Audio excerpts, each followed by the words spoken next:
Kính thưa toàn thể quý vị, hôm nay công ty cổ phần thiết bị HĐI Việt Nam rất hân hạnh.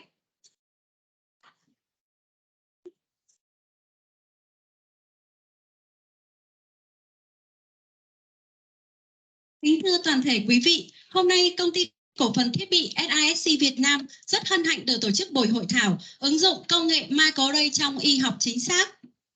Distinguished guests, ladies and gentlemen, good afternoon and welcome. Today, HĐI Vietnam Instrumentation Joint Stock Company is honored to organize a conference, Predictive Genomics and Pharmacogenomics. Đến dự buổi hội thảo hôm nay, chúng tôi xin trân trọng giới thiệu sự hiện diện của các nhà khoa học, các quý khách hàng và các phó giáo sư tiến sĩ đầu ngành đến từ các bệnh viện, trường đại học, viện nghiên cứu. Attending this conference, we would like to introduce the presence of scientists, customers, and leading experts in the field coming from hospital, university, and research institute. Tôi xin trân trọng giới thiệu phó giáo sư tiến sĩ Phan Quốc Hoàn đến từ bệnh viện 108. Associate Professor Phan Quốc Hoàn, 108 Military Central Hospital. Tôi xin trân trọng giới thiệu phó giáo sư tiến sĩ Hoàng Thị Ngọc Lan đến từ bệnh viện Phụ sản Trung ương. Associate Professor Dr. Hoàng Thị Ngọc Lan, National Hospital of Obstetrics and Gynecology. Phó giáo sư tiến sĩ Đỗ Đức Lực đến từ Học viện Nông nghiệp Việt Nam. Associate Professor Đỗ Đức Lực, Vietnam National University of Agriculture. Phó giáo sư tiến sĩ Nguyễn Thị Lập, Đại học Dược Hà Nội. Associate Professor Dr. Nguyễn Thị Lập, University of Pharmacy. Về phía hãng thermofisher Scientific, chúng tôi xin trân trọng giới thiệu. From thermofisher Scientific, we would like to introduce ông Kevin Lin, chuyên viên sản phẩm microarray khu vực Đông Nam Á. Mr. Kevin Lin, Technical Sales Specialist, Microarray Products. Bà Tan Go Chuan, quản lý phát triển sản phẩm pharmacogenomics khu vực Đông Nam Á, Đài Loan. Ms. Tango Chan, Business Development Manager, Pharmacogenomics. Bà Marini Braha, chuyên gia đào tạo microarray. Ms. Marini Braha, Training Specialist, Microarray Product. Bà Hayan Yu, quản lý kinh doanh ngành hàng GTS khu vực APEC. Ms. Hayan, Sales Manager, Genetic Testing Solutions, South APAC. Ông Lin Ray, quản lý kinh doanh ngành hàng GTS. Mr. Ray Lin, Business Development Manager, Genetic Testing Solution. Ông Ivan Bay, quản lý kinh doanh bộ phận GAD khu vực Đông Nam Á, Đài Loan. Mr. Ivan Pay, Commercial Manager. Ông Quỳnh Ngô, quản lý kinh doanh bộ phận GAD tại Việt Nam. Mr. Quỳnh Ngô, Channel Manager. Về phía công ty cổ phần thiết bị HĐI Việt Nam, tôi xin trân trọng giới thiệu ông Hoàng Anh Tuấn, Chủ tịch Hội đồng Quản trị, Tổng Giám đốc HĐI Group. Mr. Hoàng Anh Tuấn, Chairman of the Board of Directors and General Director of HĐI Group. Bà Nguyễn Thị Lan Anh, Phó Tổng Giám đốc phụ trách nhân sự quản trị. Ms. Nguyễn Thị Lan Anh, Deputy General Director in charge of Human Resources and Administration. Bà Đào Thị Thanh Hiền, Phó Tổng Giám đốc phụ trách Marketing khối y sinh. Ms. Đào Thị Thanh Hiền, Deputy General Director in charge of Marketing of Biomedical Division. Ông Phan Minh Tuấn, quyền Giám đốc ngành hàng y sinh 2. Mr. Phan Minh Tuấn, Acting Manager of the Second Biomedical Division. Tiếp theo, tôi xin giới thiệu nội dung buổi hội thảo ngày hôm nay như sau. Từ 14 giờ đến 14 giờ 30 khai mạc. The agenda of today's conference is as follows. From 2 to 2:30 opening session. Từ 14 giờ 30 đến 15 giờ 15, bài trình bày giới thiệu về Axiom Microarray. From 2:30 to 45, introduction to microarray. Từ 15 giờ 15 đến 16 giờ, giới thiệu về ứng dụng microarray trong hệ gen học dự đoán. From 3:15 to 4, predictive genomics. Từ 16 giờ đến 16 giờ 15 giải lao. From 4 to 4:15 tea break.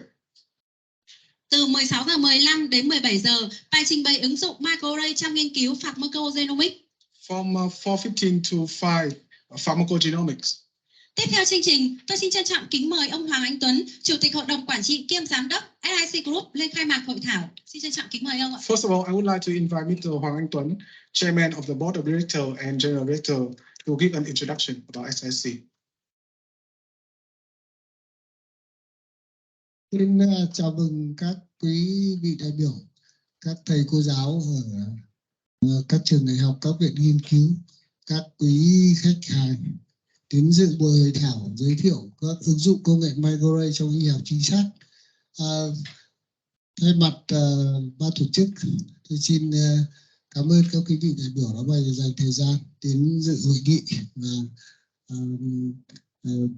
cùng với chúng tôi để phát triển các cái công nghệ mới trong ngành sinh học. Tôi xin nhiệt liệt chào mừng.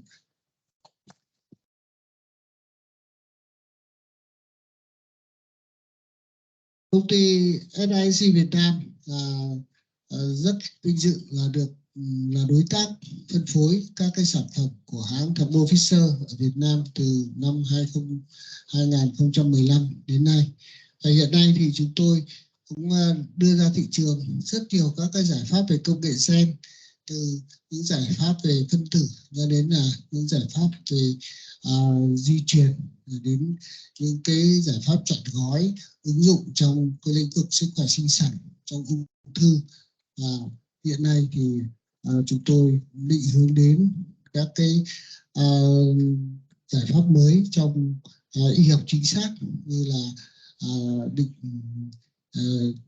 các cái định dạng các cái biểu hiện gen, cũng như là ứng dụng trong tiếp tục sâu hơn trong lĩnh vực về ung thư, lĩnh vực về sức khỏe sinh sản và trong lĩnh vực về dược di truyền.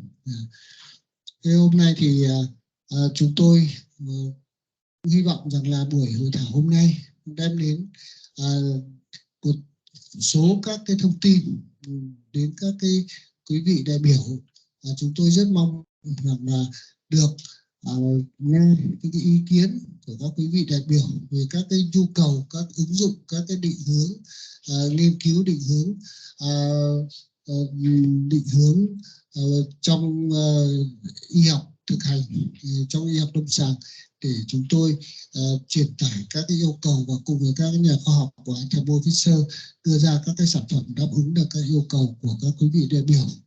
Và bên cạnh đó thì công ty HĐISC cũng có đầu tư một cái phòng thí nghiệm wet lab, tức là phòng thí nghiệm chúng ta có thể chạy trực tiếp để demo và để chạy thử. Và chúng tôi không cung cấp các cái dịch vụ xét nghiệm, chúng tôi chỉ hỗ trợ cho khách hàng trong lĩnh vực đào tạo, hỗ trợ khách hàng trong những nghiên cứu để phát triển các cái giải pháp mới, để tìm ra những cái giải pháp phù hợp với cái yêu cầu về chăm sóc sức khỏe ở Việt Nam. Và cái phòng thí nghiệm chúng tôi cũng có đủ các cái kỹ thuật viên, các cái và cũng cộng tác với rất nhiều các nhà khoa học, và chúng tôi rất là mong là được đón tiếp các quý vị đại biểu với các cái nội dung như cùng nghiên cứu khoa học, hoặc là phát triển giải pháp, tìm được các cái ngưỡng, các cái giới hạn và hiện nay đang ứng dụng ở trên thế giới cũng như ở Việt Nam, để chúng ta hoàn thành cái công việc nghiên cứu khoa học, như là mở rộng thêm các cái ứng dụng trong chăm sóc sức khỏe. Thì chúng tôi xin một lần nữa thì cũng rất mong là được các quý vị đại biểu quan tâm và đóng góp ý kiến. Chúng tôi xin cảm ơn các quý vị đại biểu và chúc cho hội thảo và hội nghị thành công tốt đẹp. Tôi xin hết ạ.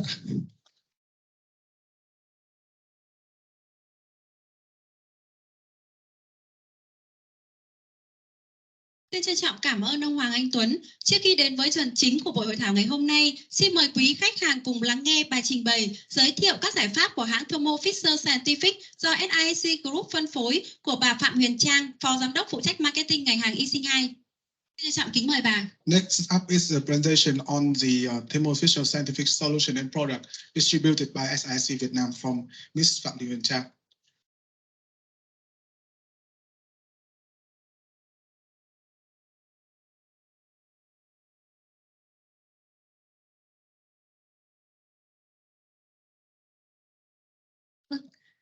Lời đầu tiên cho phép tôi xin được trân trọng gửi lời chào trân trọng và lời cảm ơn tới tất cả các quý vị đại biểu đã sắp xếp thời gian để tham dự vào buổi hội thảo do HITSC tổ chức phối hợp cùng với thermofisher.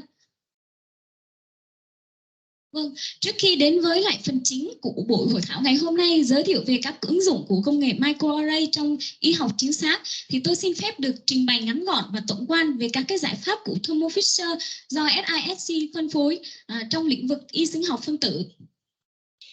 Ngày nay thì vâng, thưa các quý vị đại biểu, thì ngày nay khoa học ngày càng phát triển và mỗi ngày đối với các nhà khoa học sẽ là một ngày mới với các cái hệ gen, và luôn luôn tìm hiểu các cái ứng dụng nghiên cứu mới có thể ứng dụng trong lĩnh vực ở trong cuộc sống từ các cái nghiên cứu hệ gen. Vâng, năm 2016 thì SISC chính thức là nhà phân phối của thermofisher với các cái giải pháp sinh học phân tử. Đầu tiên là các cái giải pháp đến từ hệ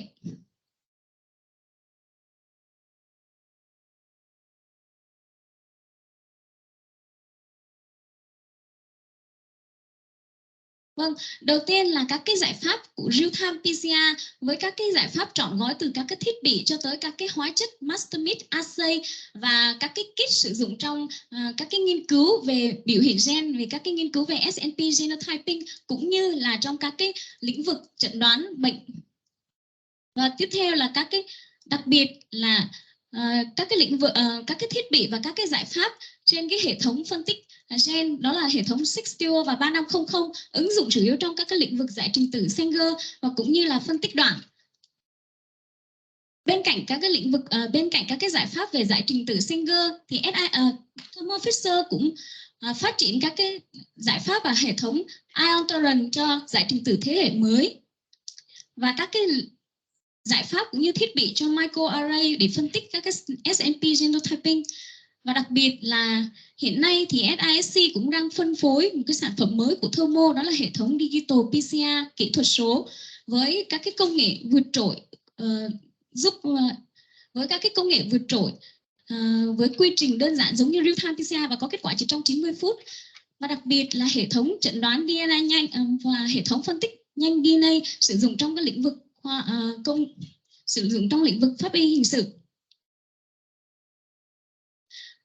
Và thermofisher cũng cung cấp đầy đủ các cái giải pháp trong các cái lĩnh vực nghiên cứu của oncology, các cái lĩnh vực nghiên cứu về bệnh di truyền, các cái lĩnh vực trong nghiên cứu về các cái bệnh truyền nhiễm và cũng như là đầy đủ các giải pháp trong lĩnh vực sức khỏe sinh sản. Vâng, như chúng ta đã biết là ung thư là một bệnh do cái sự biến đổi của bộ gen. Vậy thì làm thế nào để chúng ta hiểu rõ được cái sự biến đổi của bộ gen, để hiểu hơn về ung thư học? Thì ngoài các cái liệu pháp điều trị như là xạ trị ngoài các cái phương pháp điều trị như là xạ trị, phẫu thuật và hóa trị liệu, thì hiện nay liệu pháp điều trị đích đang được ứng dụng mạnh mẽ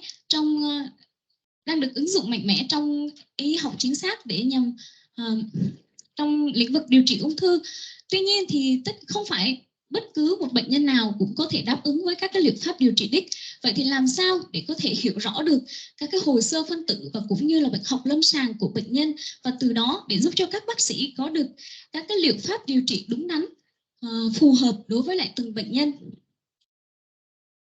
Cùng với sự phát triển của các cái liệu pháp điều trị đích thì liên quan đến các cái liệu pháp điều trị đích thì luôn luôn có các cái biomarker và các cái dấu ấn sinh học phân tử này thì qua từng năm ngày càng đang được phát triển mạnh mẽ.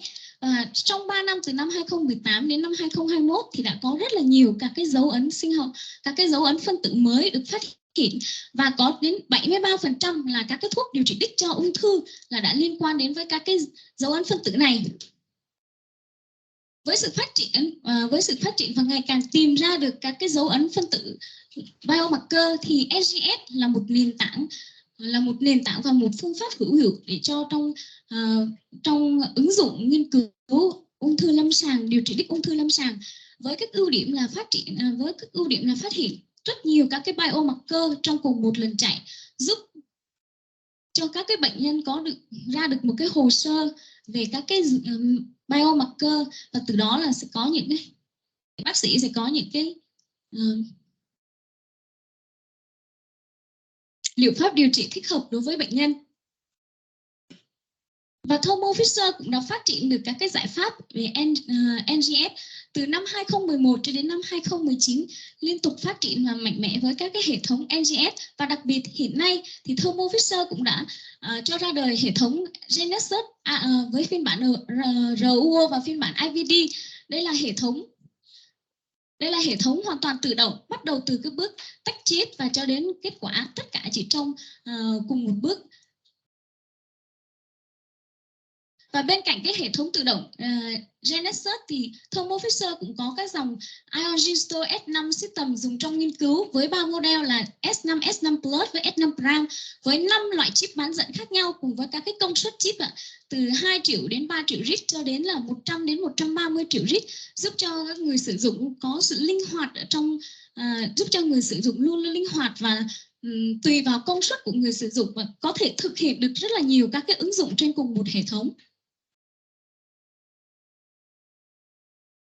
Và đây là các toàn diện các cái giải pháp của Oncomine của hãng thermofisher trên hệ thống NGS, tất cả gồm các cái giải pháp từ cho mẫu FFPE, bao gồm các cái assay, bao gồm rất là nhiều các cái assay với các cái số gen khác nhau, và đặc biệt là có hai cái kit IVD sử dụng được trong lâm sàng và các cái panel cho trong sinh thiết lỏng cũng như là các cái panel cho ung thư miễn dịch và ung thư huyết học.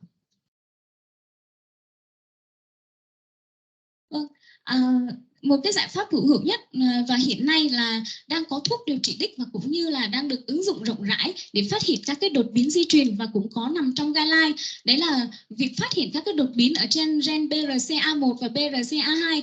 thermofisher cũng phát triển các cái giải bổ kích Oncomine BRCA assay dành cho mẫu FFPE và để phát hiện các đột biến somatic và cũng như là để phát hiện các cái đột biến germline với 100% cover các cái exon và cũng như là các cái đoạn intron lớn. Ngoài phát hiện các cái đột biến hot post thì có thể là phát hiện được thêm các cái sự tái sắp xếp của các cái đoạn gen cũng như là sự duplication hoặc là deletion của các cái exon và phát hiện các indel. Bên cạnh cái giải pháp cho Oncomine BRCA assay thì thermofisher có cái giải pháp Oncomine Focus assay với tập trung cho 52 gen, tập trung cho tất cả các cái cho phổ rộng các cái loại ung thư, phát hiện hơn 1.000 các cái biến thể trên 52 gen và phát hiện các cái đột biến về hotspot, SNV, indel, CNV và đặc biệt là các cái trong cùng một cuộc follow cho phát hiện cả các cái đột biến trên DNA và cả RNA để phát hiện các cái fusion gen. Vâng, và bên cạnh Oncomine Focus dùng cho trên hệ thống Ion Gistore S5, thermofisher có các cái giải pháp của Oncomine Precision Assay và Oncomine DX Express Test sử dụng trên hệ thống mới vừa được phát triển, đấy là hệ thống Genesis, cũng phát hiện các cái biomarker trên cho hầu hết các cái phổ ung thư như là ung thư bàng quang, ung thư vú và đặc biệt là cho các cái biomarker trên DNA và cả fusion gene cho ung thư phổi không tế bào nhỏ. Và để phát triển hơn nữa đối với các cái giải pháp ung thư thì thermofisher có cho ra đời các cái bộ panel dành cho các cái ung thư chuyên biệt như là các cái bộ panel gen dành cho ung thư bàng quang, các cái bộ panel gen dành cho ung thư vú và ung thư buồng trứng mở rộng bên cạnh các cái gen như BRCA và các cái panel gen dành cho ung thư đại trực tràng và ung thư tuyến tụy, các cái panel gen dành cho ung thư dạ dày hay là các cái panel dành cho ung thư phụ khoa, ung thư thận, ung thư gan, ung thư lympho, ung thư myeloma và ung thư tiền liệt tuyến. Vâng, bên cạnh các cái giải pháp ung thư trên hệ thống NGS thì hiện nay thermofisher đang phát triển mạnh mẽ các cái giải pháp ung thư cho mẫu sinh thiết lỏng trên hệ thống digital PCR với hơn 30 các cái assay có sẵn cho các cái biomarker điển hình như là EGFR, BRAF, KRAS, KIS, NRAS, TP5, PICA, C3 vân vân, và với độ nhạy là 0,1% với độ nhạy là 0,1% allele frequency và có kết quả chỉ trong 2 giờ. Workflow với một cái workflow vô cùng đơn giản, giống như là đang thực hiện với thao tác với các cái quy trình của real time PCR, chỉ cần với các cái bước là set up các cái phản ứng và load vào trong cái đĩa và cho lên máy chạy, và chỉ trong 90 phút thì chúng ta đã có kết quả.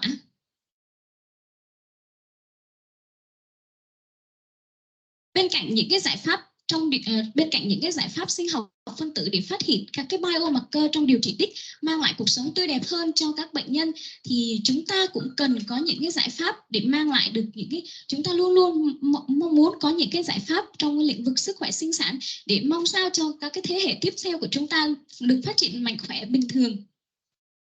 Và thermofisher cũng cung cấp đầy đủ các cái giải pháp trong lĩnh vực sức khỏe sinh sản, bắt đầu từ với cái giải pháp carrier screening, sàng lọc người mang gen, với các cái giải pháp trên hệ thống NGS cũng như là một số các cái giải pháp trên hệ thống Sanger trong hệ thống phân tích gen, và tiếp đến là các cái giải pháp trong sàng lọc tiền làm tổ, phát hiện các cái đột biến phát hiện các cái bất thường nhiễm sắc thể cũng như là phát hiện các cái đột biến đơn gen, và đặc biệt là quy trình PGTA của thermofisher có được ứng dụng trong phát hiện các cái đột biến bất thường, đột biến cấu trúc nhiễm sắc thể. Và HLA tiếp đến là giải pháp dành cho sàng lọc trước sinh thì có giải pháp NIP, NIPT sàng lọc trước sinh không xâm lấn, và các cái giải pháp sàng lọc trước sinh trên hệ thống microarray trên hệ thống GGS 3000. Và tiếp đến là các cái giải pháp cho sàng lọc sơ sinh, sàng lọc sau sinh.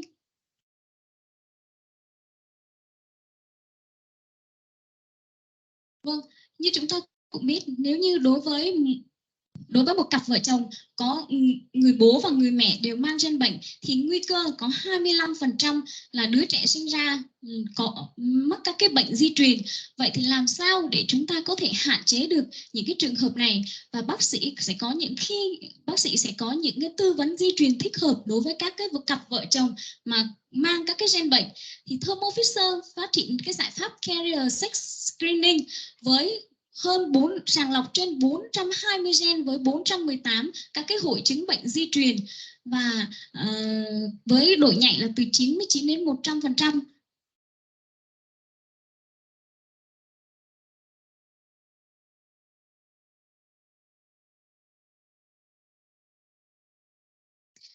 Vâng, và sau khi tiếp tục với các cái giải pháp sàng lọc trong sàng lọc tiền làm tổ, thì như chúng ta cũng biết là từ sau khi công nghệ PGS ra đời thì có tới 84,4% các cái ca IVF thành công, so với lại tỷ lệ là 41,5% trước đây khi chưa ra đời cái phương pháp sàng lọc tiền làm tổ.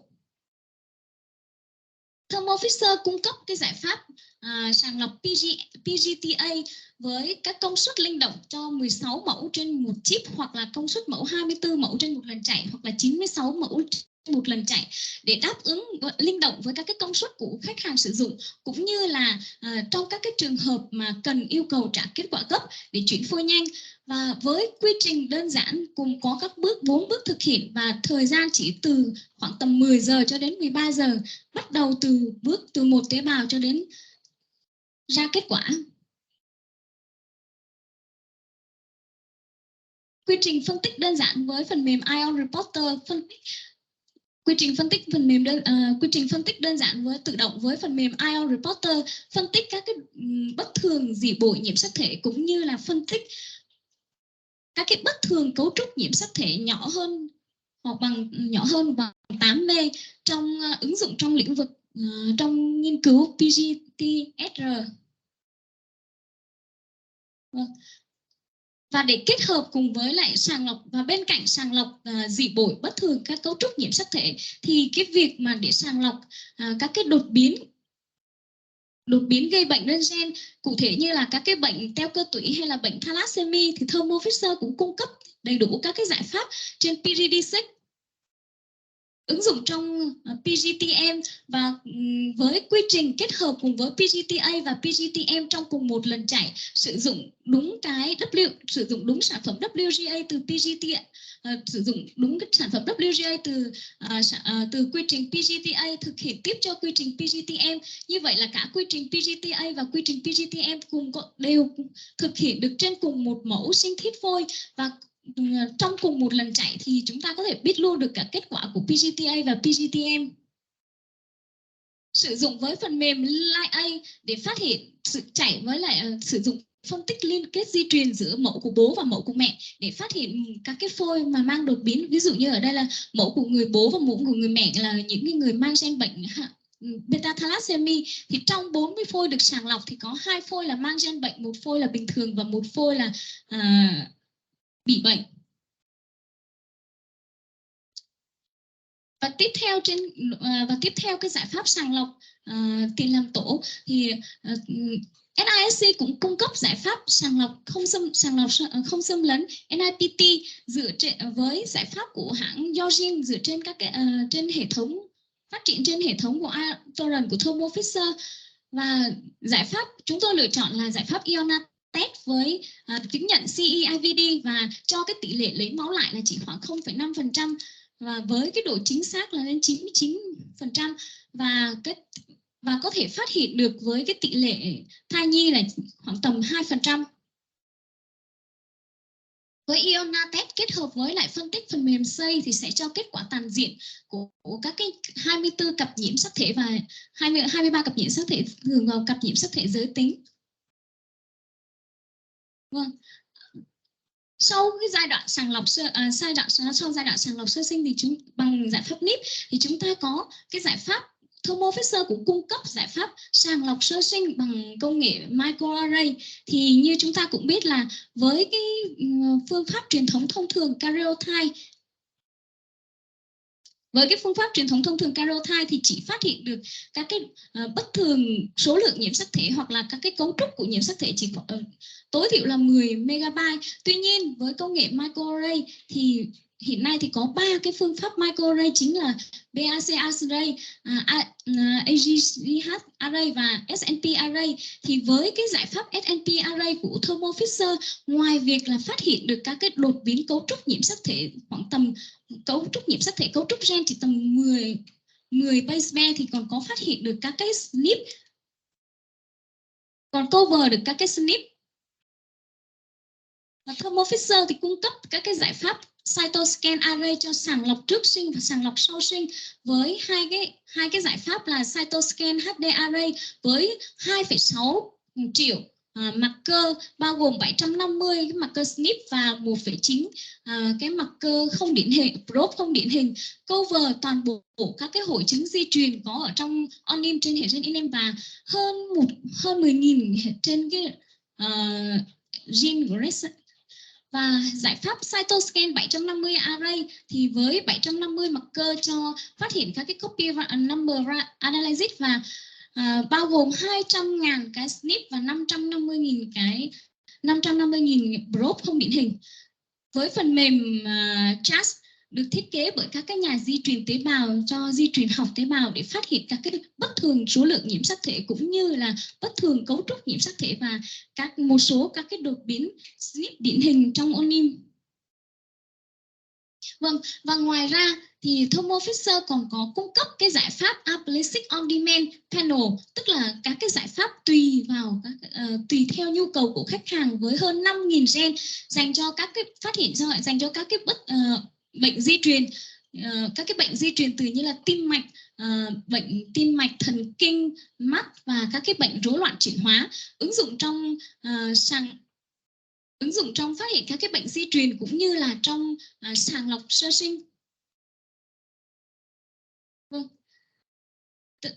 Trên đây là tất cả các cái giải pháp của thermofisher và được SISC cung cấp trong lĩnh vực y sinh học phân tử. Và tiếp theo đây thì tôi xin phép được đi vào nội dung chính của chúng ta ngày hôm nay, đấy là công nghệ microarray ứng dụng trong y học chính xác. Xin trân trọng cảm ơn sự lắng nghe của tất cả các quý vị đại biểu ạ. Xin cảm ơn bài trình bày của bà Phạm Thị Huyền Trang. Tiếp theo chúng ta sẽ đến với bài trình bày giới thiệu về HØC Microarray do bà Malini Prada giới thiệu. Xin mời quý vị cùng lắng nghe. So next up is a presentation on the introduction of HØC Microarray by Miss Malini Prada. Please go ahead.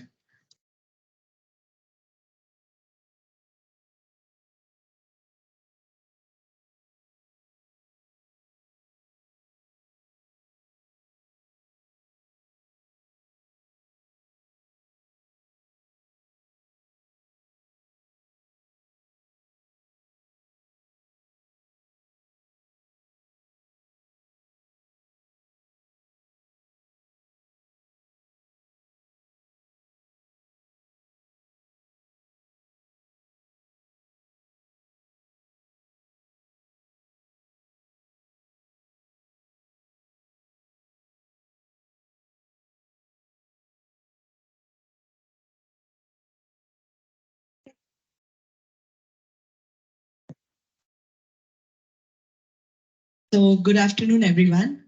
Thank you, Andy and Gian, for the warm welcome. And it's great to see such a mix of audience, doctors, scientists, and professors. Very nice to come to Hanoi. So yeah, this is my second trip, and I've been with thermofisher since last year. So I'm an application trader. So today I will introduce, I think the mic is.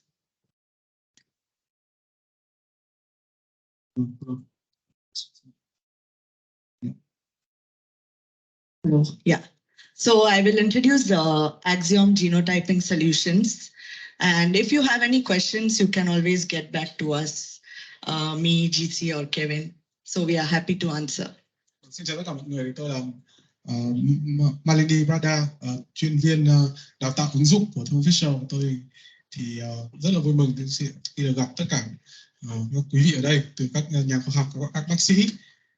Và tôi thì mới làm việc cho thermofisher từ năm ngoái, và hôm nay tôi sẽ xin giới thiệu cái nội dung liên quan đến các giải pháp định kiểu gen sử dụng công nghệ Axiom ở trên nền tảng microarray.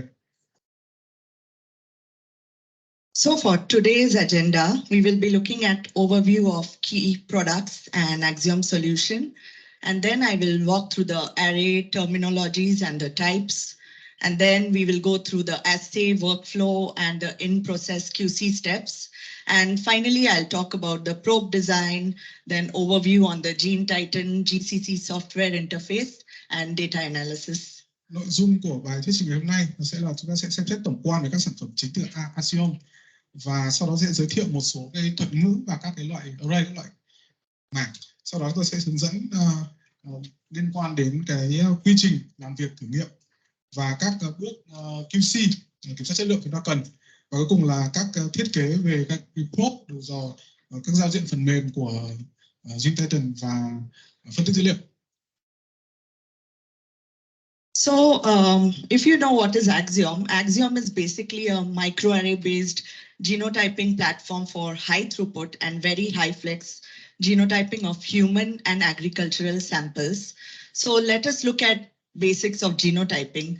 So what is genotyping? Genotyping means the measure of genetic variation of an individual by examining the DNA sequence. So you get the DNA samples from patient and normal sample, and you do the genotyping.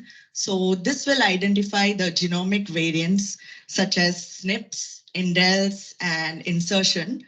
And then by variation analysis, you can get the detection of significant enrichment of variants in the study population compared to the control population. Axiom ở đây thì nó là một nền tảng về định kiểu gen, thì dựa trên cái công nghệ microarray giúp cho cái thông lượng cao và cái định kiểu rất là linh hoạt của các mẫu từ người và các mẫu từ nông nghiệp. Thế thì cái việc định kiểu gen thì ở đây là chúng ta sẽ một cái thước đo sự biến đổi về di truyền của một cá nhân bằng cái cách là chúng ta sẽ kiểm tra cái trình tự ADN của họ. Thế khi mà chúng ta nhận được một cái mẫu từ bệnh nhân và chúng ta có những cái mẫu bình thường, và sau đó thì chúng ta sẽ thực hiện cái việc xác định kiểu gen này. Thì chúng ta sẽ xác định về những cái như là biến thể di truyền, hoặc là ví dụ như là SNP, hoặc là việc xóa, hoặc là chèn. Thì các việc phân tích biến thể như vậy thì chúng ta có thể phát hiện những cái sự rất là phong phú, rất là đáng kể. của các biến thể trong quần thể nghiên cứu so với quần thể đối chứng của chúng ta. So what are the applications for Axiom? Axiom can be used for human as well as agricultural genotyping. So for human genotyping, we use it for predictive genomics. So this includes biobanking, precision medicine, pharmacogenomics, and population or ethnic specificity. And we also have viral host studies, microbiome, and microRNA studies. Whereas on the agricultural side, we use genotyping mainly for livestock, poultry, or companion animals to see how we can enhance the agricultural side. Vâng, vậy thì các ứng dụng của cái công nghệ này là gì? Đó là chúng ta có thể sử dụng để định kiểu gen của con người cũng như là các mẫu nông nghiệp. Đối với kiểu gen của con người thì chúng ta sẽ sử dụng nó để để cho cái liên quan đến là hệ gen học dự đoán, sẽ bao gồm là phân loại sinh học này và y học chính xác, các cái dược lý học gen, cũng như là xem xét các cái đặc trưng liên quan đến quần thể và dân tộc. Đối với chúng tôi cũng có những cái xét nghiệm cho virus hoặc là các nghiên cứu liên quan đến vật chủ, nghiên cứu phi sinh vật và quần thể sinh vật. Ở khía cạnh công nghiệp thì sẽ có là sử dụng chủ yếu ở trong các nghiên cứu về gia súc, gia cầm hoặc là các cái loài động vật nuôi khác, để chúng ta sẽ xem xét đó là chúng ta có thể nâng cao cái lĩnh vực liên quan đến nông nghiệp này như thế nào. So let us have an overview on the Axiom genotyping solution. So Axiom genotyping is an end-to-end complete solution that supports all stages of the genotyping platform. So for us to build a panel, we have pre-validated content from genomic database as well as customer content from SNP discovery sequencing. So we designed the array plates, make them into different formats for flexibility. So user can choose what plate format or array they want. For the Axiom workflow, we have Axiom reagent kit, which contains robust and reliable reagents. And then we do the target preparation. For that, we have automated as well as manual version. And the manual version is more commonly used. Then we can perform the hands-free processing of samples all at a time on the Gene Titan multi-channel instrument. And finally, we do the analysis using the Axiom suite software.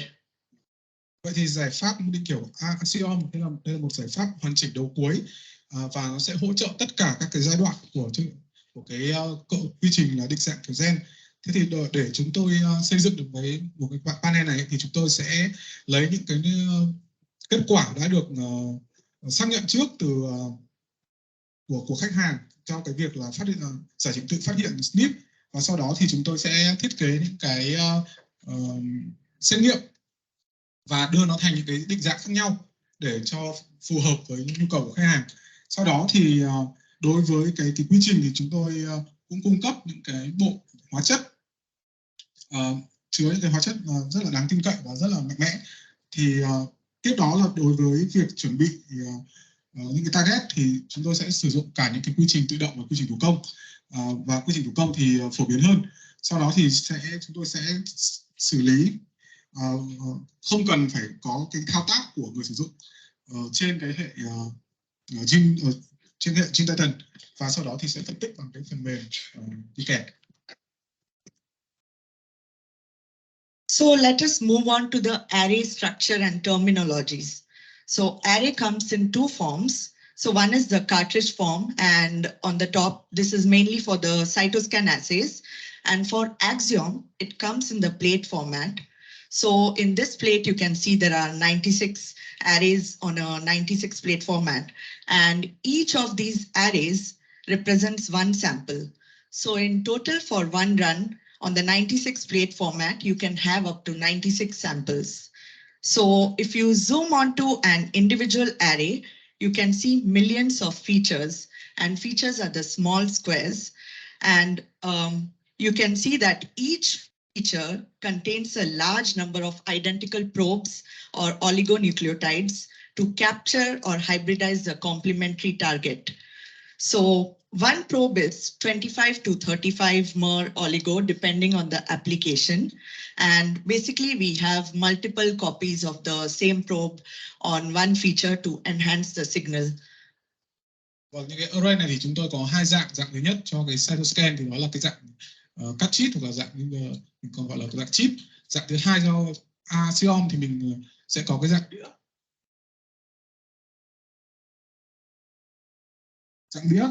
Thế thì cái dạng này thì sẽ có 96 cái array. Thì mỗi cái array thì sẽ dùng cho một cái mẫu. Thì như vậy là trên một đĩa này chúng ta có thể chạy được là 96 mẫu. Thế thì khi mà chúng ta phóng to vào một cái array, chúng ta có thể nhìn thấy đó là chúng ta có thể nhìn thấy rất nhiều cái ô nhỏ. Cái thuật ngữ người ta gọi là một cái feature hay một cái điểm. Một cái điểm này thì sẽ chứa rất nhiều cái đầu dò, rất nhiều cái probe giống nhau. Để mình sẽ tiến hành khi mà line các cái target mình quan tâm. Thì mỗi cái probe này thì sẽ là từ một cái oligo từ 25 đến 35 me và sẽ tùy thuộc vào cái ứng dụng của mình. Thế thì để mà nâng cao cái tín hiệu thì ở mỗi vị trí cụ thể thì sẽ có rất là nhiều cái probe nó tương tự nhau. So each feature represents a different probe sequence. So và mỗi cái feature, mỗi cái điểm này thì sẽ có là những cái probe khác nhau. So how do we detect the target? We need some sort of fluorescence. So what do we do is we bind the biotin label target samples on the probes of a feature. This biotin tag target is stained with SAPE, and then next an anti-streptavidin antibody is attached to SAPE. After this, more stain, which is SAPE, is attached to this anti-streptavidin antibody. Vậy thì để dò được các cái target này thì chúng ta sẽ dùng cái cách đó là cái target có gắn biotin và có huỳnh quang thì sẽ xin lỗi là cái biotin này sẽ được nhuộm với cái SAPE, và sau đó thì cái kháng thể nó sẽ gắn vào cái xếp này, cái SPE này, và sau đó thì lại sẽ có thêm cái thuốc nhuộm được đưa thêm vào cho cái kháng thể này nữa.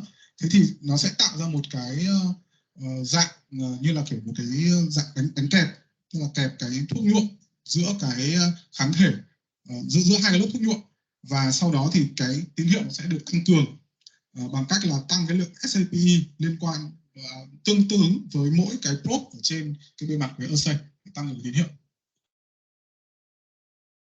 So let us look at how the arrays are manufactured. So firstly, we need a wafer. So what is a wafer? It is a glass material upon which the DNA probes are synthesized. And there are different wafer formats. So here in this picture, we can see that there is a 49 arrays per wafer format, and another is the 400 arrays per wafer format. So we take each of this 49 format array and put them into cartridge format. So one cartridge is one array. Yeah. So one cartridge represents one array here. And then for the 400 arrays, you can see we make them into the plate format.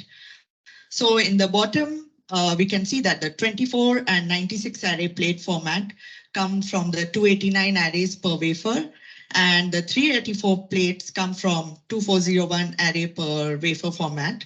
So the individual array size for the 384 plate is much smaller, as you can see here. Vậy thì những cái array này họ sẽ được sản xuất như nào? Thì đầu tiên là chúng ta có một cái dạng, đó là một cái tấm đĩa. Thì mọi người có thể nhìn thấy là rất là nhiều ô vuông, thì người ta gọi cái tên cái thuật ngữ là cái wafer, tức là gọi như này là tại vì nó giống hình cái miếng bánh mà ở nước ngoài họ hay ăn, tức là cái hình dạng này nó sẽ giống, nó tương đồng. Thế thì đầu tiên thì cái wafer này nó sẽ là một cái dạng như là cái tấm kính, và trên đó sẽ có cái đầu dò của cái probe.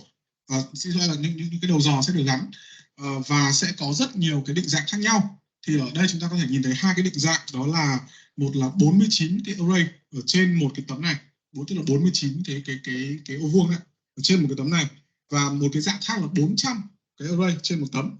Thế thì ở đây thì chúng ta sẽ lấy mỗi một cái tấm 49 này, ta sẽ gắn lên một cái card chip, là một cái chip này ạ. Và người ta sẽ lấy cái dạng 400 là sẽ gắn lên cái đĩa. Thế thì ở dưới thì chúng ta có thể nhìn thấy cái hình của hai cái dạng array khác nhau này. Thì sẽ có là dạng 24, 96 và các cái dạng mà mình sẽ nhân cái số lên ở dưới sẽ là dạng 384. So now if we look at this array, the flexibility of feature size and marker number is one of our advantage, where we can actually use a range of feature sizes. So for the 96 and 24 array plate format, you can go up to all the way to 1.4 million features. And for the 384 array plate, we have up to 110,000 features per array. Vâng. Thế thì đối với cái số lượng như vậy thì khi mà mình nhân lên thì chúng ta có thể thấy là nó sẽ rất là lớn và nó sẽ tạo cái tính linh hoạt của những cái điểm này.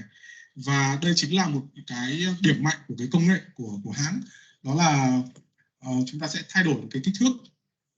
Xin lỗi là chúng ta có thể sử dụng được rất là nhiều cái kích thước của các mạng, của các cái feature này khác nhau.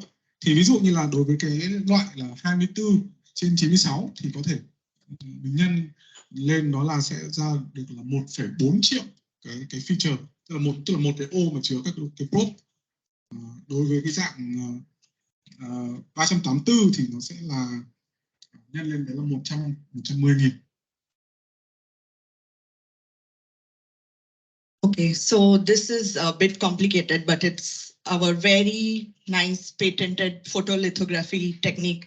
This is the way the probes are synthesized on the array. So what happens is photolithography basically is the process of using light and light blocking mask to activate specific patterns on a substrate, which is the glass surface. So we are synthesizing the probes on the wafer. So down here you have a wafer, and then you need to synthesize the probes on the wafer, but you cannot synthesize the same probe sequence on entire array. So you will need something to block specific regions. So for that, you need to block those regions and not excite by light. So for that, you need a mask so that there is no incorporation of nucleotides on the specific regions. So whereas in areas where you need to incorporate the nucleotides, so it's this slide, yeah, where you need to incorporate the nucleotides, you need to pass light, shine that area of the feature through the mask and excite the regions. So how this happens, we will see now. Và đây là một công nghệ độc quyền của hãng thermofisher, đó là công nghệ chúng ta tạm gọi là công nghệ khắc ánh sáng. Thì tức là khi mà mình muốn khi người ta muốn khắc những cái probe lên trên một cái array đó, thì nếu mà chúng ta sẽ để lộ toàn bộ ánh sáng thì các cái đầu dò nó sẽ thành giống y hệt nhau. Cho nên vì vậy người ta sẽ dùng cái công nghệ đó là người ta sẽ có một cái mask, một cái kiểu mặt nạ ánh sáng ấy. Và khi mà cái khắc như vậy thì những cái phần mà người ta không muốn được khắc lên cái tấm kính đó thì người ta sẽ che cái phần ánh sáng đó lại. Và chúng ta có thể nhìn thấy là khi mà đối với những cái phần cần phải đưa cái probe vào thì sẽ là phần có ánh sáng, và phần không có thì sẽ là cái phần nó bị chặn. Vậy thì tiếp theo chúng ta sẽ đi vào cái phần cụ thể hơn về công nghệ này.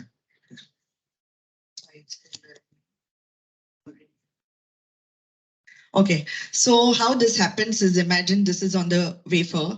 You will have the protective groups in blue that block addition of nucleotide.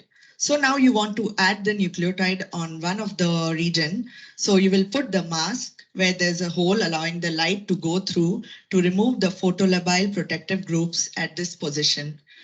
So now these two groups here are free as the blue protective region is gone due to the light.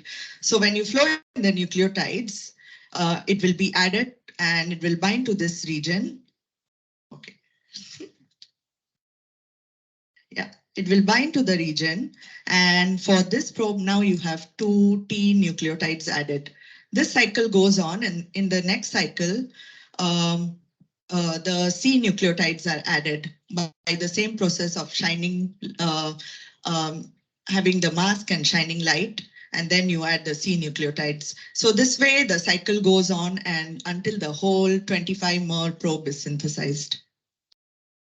Vâng, thế thì cái cơ chế thì đó là bây giờ trên một cái tấm kính thì đầu tiên thì chúng ta sẽ chặn những cái phần mà chúng ta không muốn nó gắn lại, đó là cái phần ánh sáng không xuyên qua.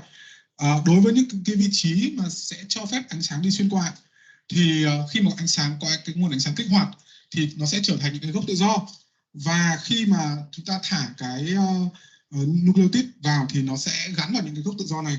Và ví dụ như là ở phần này thì chúng ta có gắn thêm hai cái T, và cứ như vậy thì cái chu trình này nó sẽ tiếp tục, và cứ trong chu trình tiếp theo thì sẽ là 2 C được gắn thêm vào, và cứ như vậy thì cho đến khi mà hoàn thành cái probe mà chúng ta cần có. So what are the features of our axiom arrays? Based on studies, our axiom array, we have the advantage that there is no SNP dropouts. We use semiconductor-based photolithography technology for the array manufacturing. So all designed markers are on the wafer that we are going to use. We have more marker selection and flexibility because it is compatible with neighboring SNPs that are 10 base pair away. And also we have indel calling multi-species design availability. And another advantage is the automated genotyping analysis. So there is no manual analysis needed for both diploid and polyploid organisms.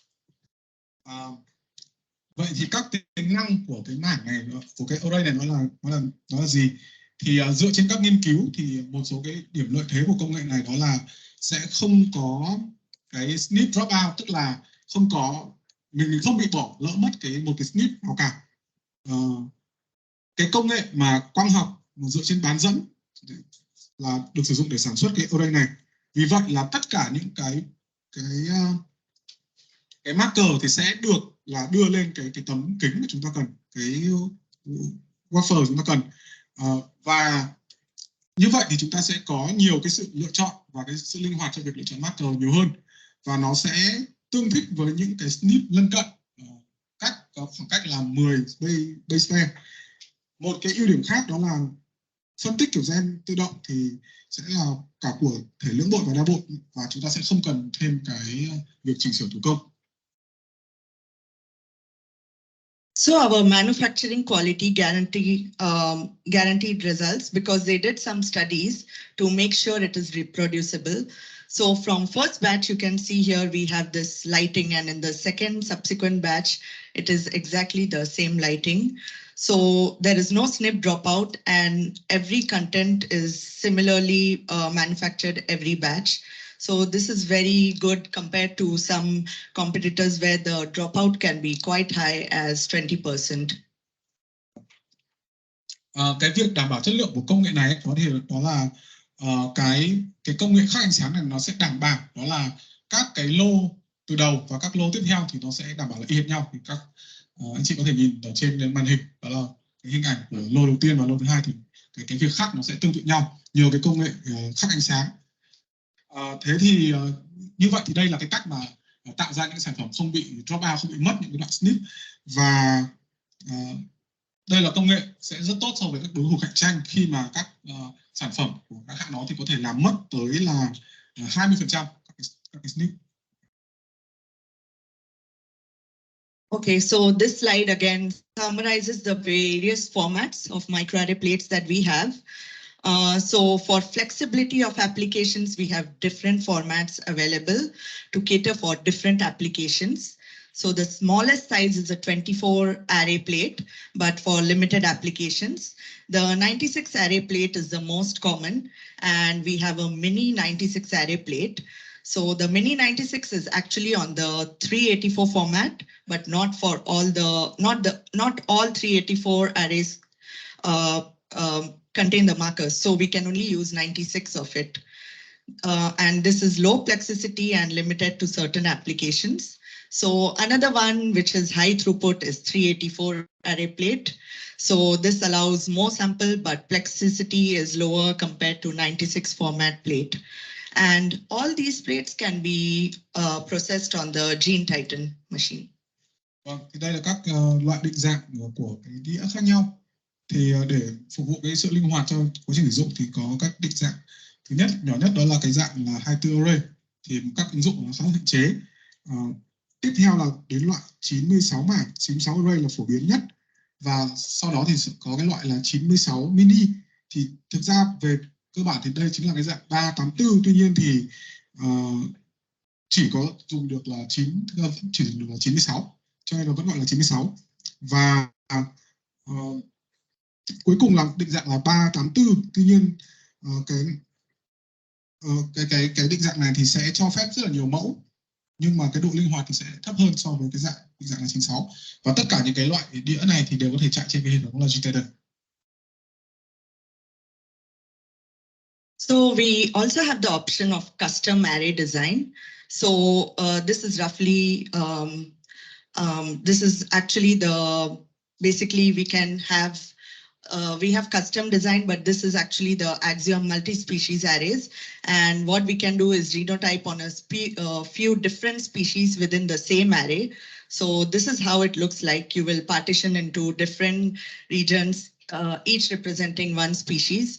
So for example, wheat, barley, maize, and then you can run them at one single go. So the good thing is you save cost and faster time to results and low sample batching. Vâng. Thế thì cái loại array này sẽ cho chúng ta là cho phép chúng ta là thực hiện cái việc định kiểu gen của nhiều loài ở trên cùng một lần chạy. Thì có thể là chúng ta sẽ sắp xếp nó như là ở trên các anh chị có thể nhìn thấy ở trên phần slide. Ví dụ như là ta sẽ phân vùng nó thành lúa mì, lúa mạch, hoa hướng dương, và tất cả thì đều có thể chạy được cùng một lúc. Thế thì cái lợi ích ở đây nó sẽ giúp chúng ta tiết kiệm cái chi phí cho kết quả nhanh và sẽ không có phải thực hiện cái việc là đi gộp mẫu. Okay, so we have this custom array with us. So this is roughly the workflow. Firstly, you select what genes you want and you give information to us for the probe design. Then the bioinformatics service will start to design the probe and check if it is good. Then they design the report, evaluate it, and then communicate with the customer first. If it's fine, then they will finalize the design. And if it's not okay, they will do it again. And so roughly it takes 4 to 6 weeks to get the arrays in hand. So these are some of the arrays that we have for custom design. Vâng, thì các bạn cũng có thể tự tạo cái mảng, tự tạo cái array tùy chỉnh bằng cái cách là đầu tiên thì các bạn sẽ chọn những cái gen của bạn muốn để và cung cấp cho chúng tôi những cái thông tin cần thiết cho cái việc thiết kế probe. Sau đó thì bên dịch vụ tin sinh học của chúng tôi sẽ thiết kế những cái probe này và kiểm tra và tiến hành kiểm tra xem nó có sử dụng hay không. Và sau đó thì chúng tôi sẽ báo cáo lại về các cái thiết kế, sau đó đánh giá và trao đổi với khách hàng. Và nếu mà tất cả đều ổn thì sẽ tiếp tục cái bước là hoàn thiện thiết kế. Và nếu mà không đạt thì sẽ là tiến hành lại. Và thì các bạn có thể nhìn thấy ở trên đây là một số cái array đã được thiết kế custom, thiết kế tùy chỉnh cho khách hàng. Okay, so now the workflow. So some of you are doing the workflow this week. So basically it's a 5-day workflow. So on first day, we prepare the genomic DNA, and the genomic DNA sample plate is split into 2 reactions. One for MPCR and one for whole genome amplification. So MPCR or multiplex PCR is additional step for certain applications such as PharmacoScan, PharmacoFocus, and PMDA+, to amplify and enrich for the difficult ADME genes. And the whole genome amplification takes around 23 hours. So, you want to say it, Dema? Cái này nó cũng hơi dài, em xin tách ra là gì. Đầu tiên thì là cái quy trình làm việc của cái hệ thống này thì ở đây thì đã có một số anh chị đã được tham gia vào cái web lab thực hành. Thì quy trình này sẽ bao gồm là 5 ngày. Thì vào ngày đầu tiên thì sẽ chuẩn bị toàn bộ cái hệ gen ở ADN của hệ gen và những cái đĩa mẫu được chia thành hai phản ứng, một cho MPCR, một cho cái khuếch đại toàn bộ hệ gen. Thì cái MPCR hay là multiplex PCR thì đây là một cái bước bổ sung cho các ứng dụng như là pharmaco scan, pharmacofocus và PMA plus để khuếch đại và làm giàu cho các gen khó. Sau đó thì quá trình khuếch đại này sẽ mất khoảng 23 giờ. So on day 2, prior to fragmentation and precipitation, a portion of the MPCR is spiked into the WGA plate and the workflow continues. So the amplified DNA is fragmented enzymatically to generate fragments between 25 to 125 base pair, as these are ideal size for binding to the probes. And then we collect the fragmented DNA through precipitation, and this will be in the freezer overnight.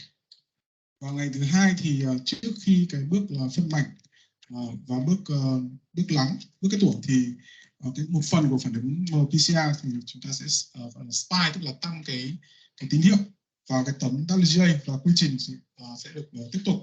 Sau đó thì DNA là được nhân bội khuếch đại và được phân mảnh bằng enzyme để tạo ra các đoạn từ 25 đến 125 base pair. Cả ba giờ thì chúng sẽ là cái kích thước lý tưởng nhất để line đối với các đầu dò. Sau đó thì cái phần ADN đã được cắt này thì chúng ta sẽ lại lắng và thu.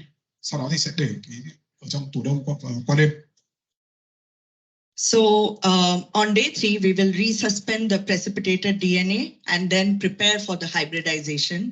So after some in-process QC, we make sure that everything is okay after the fragmentation. Then we proceed with hybridization of target DNA to probes, which takes a night on the gene titan. Vào ngày thứ ba thì cái ADN này sẽ được đưa lại vào dung dịch để chuẩn bị cho cái quá trình line. Thì sau một số cái quá trình QC kiểm soát chất lượng thì nếu mà tất cả mọi công đoạn cái QC được vượt qua thì sẽ tiến hành line với line ADN mục tiêu với các probe và sẽ mất là một đêm trên hệ thống gene titan. And then on day 4, we get the hybridized samples, and then we will do the ligation, washing, staining, and scanning to get the image and cell files. Vâng, tiếp theo ngày thứ tư thì chúng ta đã thu được cái mẫu đã line và chúng ta sẽ thực hiện các bước ligation, bước cắt, các bước rửa nhuộm và sau đó là bước quét để chúng ta thu các hình ảnh và máy sẽ đưa ra một cái tệp cell CEL. On 5th day, the final day, we take the cell files and do the analysis using Axiom Analysis Suite software. So the hybridization, ligation, staining, wash, and scanning are all done on the Gene Titan platform. Vâng, vào ngày cuối cùng thì chúng ta sẽ lấy cái file dữ liệu đó và tiến hành phân tích ở trên cái phần mềm đã được đi cùng với hệ thống, và tất cả các cái bước này thì đều được thực hiện trên cái cùng một hệ máy, cùng trên nền tảng là cái hệ máy Gene Titan. Okay, so what is the source of DNA? The source of DNA we support is from blood, saliva, and cell line. And the amount of genomic DNA needed is 20 microliter at 10 nanogram per microliter. So it can vary between 100 to 200 nanogram total. And we recommend the use of picogreen assay to measure the concentration. And this genomic DNA has to be of high quality and free of contaminants. So basically you need to check the 260 to 280 ratio and the 260 to 320 ratio. And 260 to 280 ratio ensure that it's between 1.8 and 2.0, and ensure that 260 to 320 ratio is more than 1.5. And to also assess the integrity of DNA, you would need to run a 1% agarose gel and make sure that approximately 90% of the genomic DNA should be greater than 10 kb. Vâng, vậy thì các nguồn của DNA chúng ta sẽ lấy đó là có thể từ máu, từ trong nước bọt và các cái cell line, các dòng tế bào, và lượng ADN chúng ta cần đó là khoảng 20 microlit với cái nồng độ là nồng độ 10 nanogram trên microliter với tổng số là 200 nanogram. Thì đối với cái nồng độ này chúng ta sẽ sử dụng cái phương pháp là picogreen để đo, và vì quá nhiều hoặc quá ít ADN thì đều sẽ ảnh hưởng đến kết quả. Đối với cái genomic DNA, cái ADN của bộ gen này thì sẽ phải có chất lượng rất là tốt và không bị tạp chất, thì chúng ta sẽ kiểm tra bằng cái tỷ lệ là đo OD 260 hay 280 và tỷ lệ 260 trên 320. Ví dụ như tỷ lệ 260 trên 280 thì phải nằm trong khoảng từ 1,8 đến 2, và tỷ lệ 260 trên 320 thì sẽ phải lớn hơn 1,5. Tiếp theo là sẽ phải đánh giá cái tính toàn vẹn của ARN bằng cách sử dụng là cái phương pháp chạy trên 1% agro, thì 90% ARN phải có cái kích cỡ là trên 10 kilobase per thì chúng ta mới tiếp tục, hoặc nếu mà không thì tốt nhất là nên chúng ta dừng cái quy trình và sẽ phải chuẩn bị cái mẫu mới. So for sample in-process QC after resuspension of fragmented DNA, one of the QC checkpoints is run DNA through agarose gel and check whether DNA is between 25 to 125 base pair. Because if the sample does not comply with this rule, then it is best to stop and prepare new batch. Khi mình QC kiểm tra chất lượng của mẫu thì một cái điểm kiểm tra đó chúng ta sẽ phải chạy trên agro và xem là ARN có nằm trong khoảng 25 đến 125 hay không. Nếu mà nó không đảm bảo thì chúng ta cũng sẽ phải buộc phải dừng lại và sẽ phải chuẩn bị một cái lô mẫu mới. And there's also another QC approach which is important, which is to use a spectrophotometer and to check absorbance of your sample. Then you can do the calculation to get the total amount of DNA precipitated, and the formula is here. So this is basically quantified after resuspension of fragmented DNA pellet, and typical yield should be around 1,100 to 1,200 micrograms for a 96 array plate. And if the median yield for the plate is below 1,000 microgram DNA, then pause and assess the problem before proceeding. Và bước QC tiếp theo đó là ta sẽ sử dụng cái quang phổ kế để kiểm tra cái độ hấp thụ ánh sáng của mẫu. Thì sau đó thì ta sẽ tính toán và ra được cái lượng ARN chúng ta kết tủa thu được. Thì một cái năng suất cụ thể điển hình là chúng ta cần đó là sẽ 1.100 đến 1.200 microgram trên một cái đĩa 96 array. Và nếu mà cái yield, cái sản lượng trung bình của mỗi mẫu nhỏ hơn 1.000 nanogram thì chúng ta cũng sẽ phải tạm dừng quy trình và sẽ chuyển sang bước là đánh giá về sự cố. Okay, let us now look at the axiom chemistry. It's a bit heavy, but after you know, it's not that difficult. You can go through the slides later. It's much easier later. So basically, we have the array and we have a probe on it. So the 30-mer probe on the array, you can see. So during the workflow, as we do the DNA amplification and fragment your DNA, this fragmented DNA will be hybridized to the probe, as you can see. Next, what you need for axiom is a 9-mer solution probe. So this is a different probe. It's called solution probe or reporter probe or ligation probe. And these probes are labeled with hapten. So hapten molecules come in two forms. So one for GC channel, so for your GC nucleotides, and they are red. And one is for the AT nucleotides, so those are green. That is why axiom is also called two-color assay, because it's red and green channel. So then we have a DNA ligase. So the DNA ligase will covalently bind the base complementary to the SNP. And if the hapten label solution probe is not bound, basically it will be washed away. So only the hapten that has the SNP will bind to your genomic DNA. So then we will do staining. Staining with an anti-hapten and antibody, basically, which forms a sandwich for signal amplification and fluorescence emission. Yeah. So this will be scanned by the scanner. So this is the fluorescence process. Yeah. Vâng, cái này thì I think I just leave this. Cái này nó hơi nặng một chút về cái liên quan đến mặt hóa học. Thì nếu các anh chị thì có thể tham khảo lại cái slide về sau đây thì em sẽ cố gắng giải thích rõ nhất về cái mà chị nói. Thì đầu tiên là chúng ta sẽ có một cái trên cái mảng chúng ta sẽ có một cái prop, cái đầu dò, đúng không ạ? Và trong cái chương trình này thì sau khi mà nhân bộ rồi phân mạch thì cái ADN chúng ta đã phân mạch rồi, nó sẽ được gắn vào cái đầu dò này. Thì sau đó thì sẽ có một cái người ta gọi là một cái reporter probe, tức là một cái đầu dò, gọi là đầu dò báo cáo đầu dò trong dung dịch. Nó sẽ được gắn với những cái H10 thì nó sẽ là cái bán kháng nguyên, tức là nó có chức năng bám vào kháng thể giống kháng nguyên, nó sẽ không tạo ra những cái phản ứng. Và sẽ có hai cái loại H10 được gắn, đó là một cái loại dành cho GC và một cái loại dành cho AT. Loại dành cho GC là màu đỏ và loại dành cho AC thì là màu xanh. Và đây là chính là lý do mà Axiom được gọi là cái xét nghiệm hai màu, một đỏ một xanh ấy.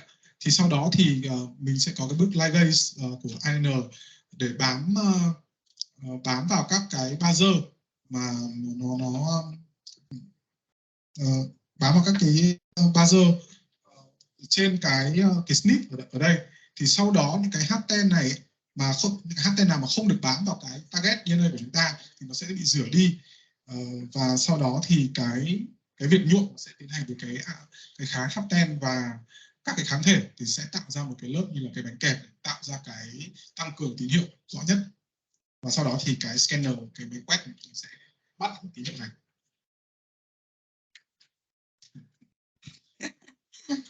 Okay, so the hapten for AT channel is biotin and it is green.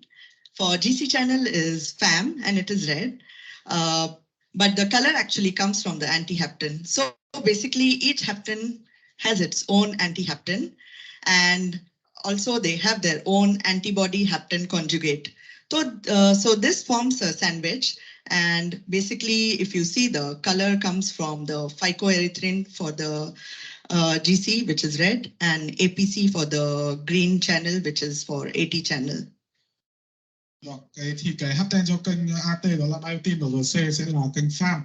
Và thực ra cái màu này nó sẽ là màu của cái anti-H10. Và sau đó thì các thành phần này sẽ được kích thích ở các bước sóng khác nhau và sẽ phát ra các cái tín hiệu màu sắc khác nhau. So as mentioned, Axiom is a two-channel detection, one from AT and one from GC. So the scanner will scan twice, one for AT and another one for GC.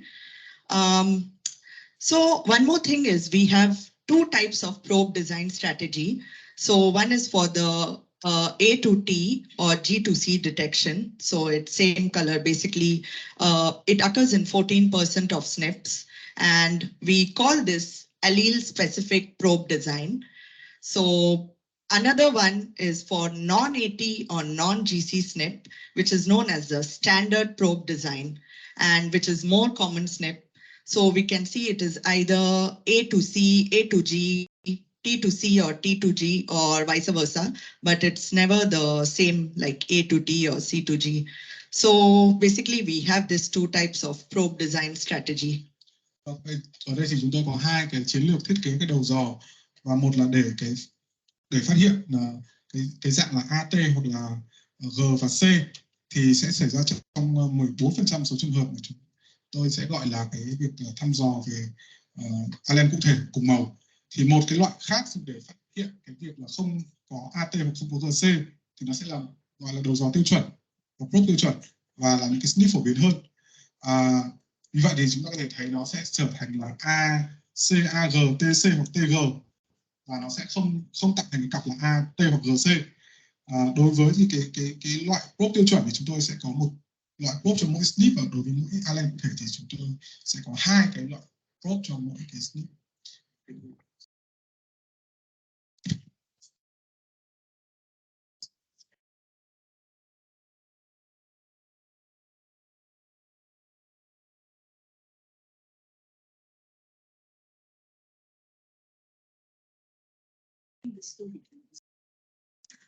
So you can refer to the slides, but these are actually talking about the standard probe design.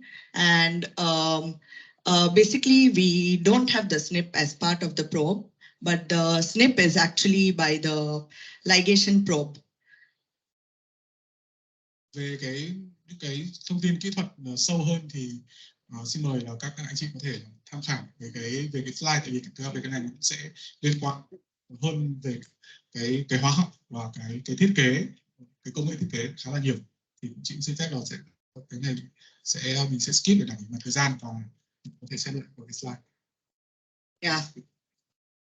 And this is the example of a non-standard or allele-specific probe. So this one, you have the same color, but the distinguish is by the location of the probes in the feature. So you need two different probes to distinguish because they are not different color. So you can only distinguish the SNPs by spatial separation for the allele-specific SNPs. Ở đây thì chúng ta sẽ có là các cái loại màu khác nhau và nó sẽ phân biệt được bằng cái cách là dùng cái SNP nó cụ thể, nó đặc trưng cho từng cái allele. Okay, let us now look at the gene titan. So this is last few slides. So if you look at the gene titan inside, this is how it looks if you open up. So you have the outside, you can see there are bottles. There is wash A, wash B bottle. You need these fluids to be pumped. And there's also a waste bottle. So you flush out the liquid. So if you see on the left, there's a hybridization oven. And in the middle, you can see many drawers. That is a fluidic station. And on the right is a scanner. So if you see, there's a door to access the scanner. And if you see, the hybridization takes place on the left. In the middle, you have the different trays to ligate, stain, wash your arrays and process them. And on the right is where your scanning will happen. Và vì Zentation đây là một hệ thống hoàn toàn tự động và tích hợp, thế là thì chúng ta có thể nhìn vào trong cái thân máy, có thể thấy ở ngoài cùng đó là cái chạm rửa, ở trên ở giữa ở bên phần bên trên đó là cái lò lai, và ở bên ngoài cùng chúng ta có thể thấy là những cái khay để chúng ta đựng những cái đĩa của chúng ta. Và ở đây thì chúng ta sẽ có ở bên cạnh thì sẽ có một cái máy quét, sẽ có một cái cửa chúng ta có thể để mở ra để đưa cái mẫu vào. Tất cả thì đều được tích hợp trên một cùng cái thân máy. So this is just the software interface. This is the GCC software that controls the whole gene titan. So basically it's the same. On the left, you have the hybridization, in the middle fluidics and scanner. So you can see the status of the different steps that happens in the gene titan. And you can, in green is when it's ready. And then you can set up a protocol here through the system setup. So you can choose different options. So hybridization, wash, scan, or you can also do a hybridization wash or scan or unload plates. So here, if you choose hyb wash scan, it will operate the machine accordingly. Và đây là một cái giao diện của cái phần mềm thực sự ACCC được sử dụng trên cái máy là Gene Titan, thì tất cả các cái chu trình điều khiển chúng ta có thể hoàn toàn điều khiển trên cái phần mềm này. Và ví dụ chúng ta lựa chọn cái chu trình rửa, ví dụ lai, rửa và quét, thì chúng ta có thể chọn toàn bộ quy trình và chọn lên thì máy nó sẽ tự động theo cái chương trình đã cài đặt sẵn. So after the scanning, you generate DAT files, and then you get your cell file is generated by the GCC software, and which is much smaller in size. So you upload your cell files into the Axiom Suite analysis for analysis. Thì cái file thô ở trong máy nó xuất ra nó sẽ là file .dat. Sau đó thì cái phần mềm sẽ xử lý thành file cell, và sau đó thì chúng ta sẽ phân tích được, sử dụng cái file này và phân tích được trên cái hệ thống phần mềm có sẵn, và chúng ta có thể sử dụng trên bất kỳ cái hệ máy nào. Yes, so the Axiom Suite analysis software will perform the QC and perform genotype calls, and you can interpret data. And you can see here that in the software, you can determine what genotype it is, like AA, AB, or BB, homozygote, heterozygote by the cluster plots. Thế thì phần mềm của cái máy này sẽ thực hiện các cái bước QC và cái lệnh gọi của mình, và mình sẽ tiến hành phân tích về sau Sau đó thì trong cái bộ phân tích này thì chúng ta sẽ có thể định kiểu xem là A, B, B dựa trên những cái biểu đồ cluster, cái biểu đồ cụ sẽ hiện ra thành kết quả. Yeah, that's all for the first part, axiom genotyping solution. So thank you for listening. And if you have any questions, you can always get back. So now I'll hand over to Yang. Xin kết thúc nội dung giới thiệu về axiom microarray đây. Xin cảm ơn chị. Và các chị có câu hỏi thì có thể đặt cho diễn giả, hoặc là chúng ta có thể để các cái phần sau, hoặc là các anh chị có thể gửi câu hỏi sau này, và sau thì chúng em sẽ chuyển đến các diễn giả trả lời. Vâng ạ, ban tổ chức xin có một số thông báo. Do là thời gian của chúng ta bắt đầu muộn hơn, cho nên là cái phần team break của chúng ta sẽ thực hiện tại chỗ luôn ạ. Và thứ hai nữa là các anh chị có câu hỏi gì thì các chị có thể ghi ra giấy, một lát nữa thì chúng ta sẽ tổng hợp và các vị diễn giả sẽ trả lời. Và đặc biệt là các khách mời tham gia online ạ, có thể ghi câu hỏi phần chat box, và sau khi kết thúc thì ban tổ chức sẽ tập hợp lại và sẽ hỏi trực tiếp các chuyên gia đến từ hãng thermofisher.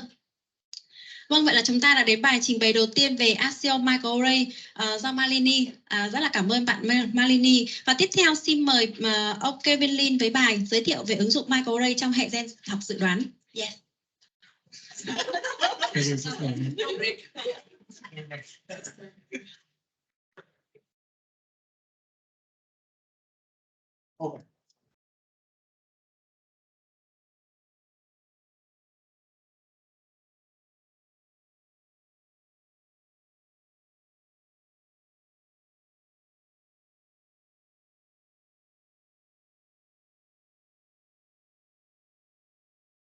Hello everyone, can you hear me well? Okay, thank you. Yeah, so hi everyone. Happy to see all of you in the meeting room, and also hi everyone. Nice to present today's topic to all of the audience in the meeting room, and also the audience online. And my name is Kevin. So today I will present one of the applications of microarray. Xin chào tất cả các quý vị đại biểu.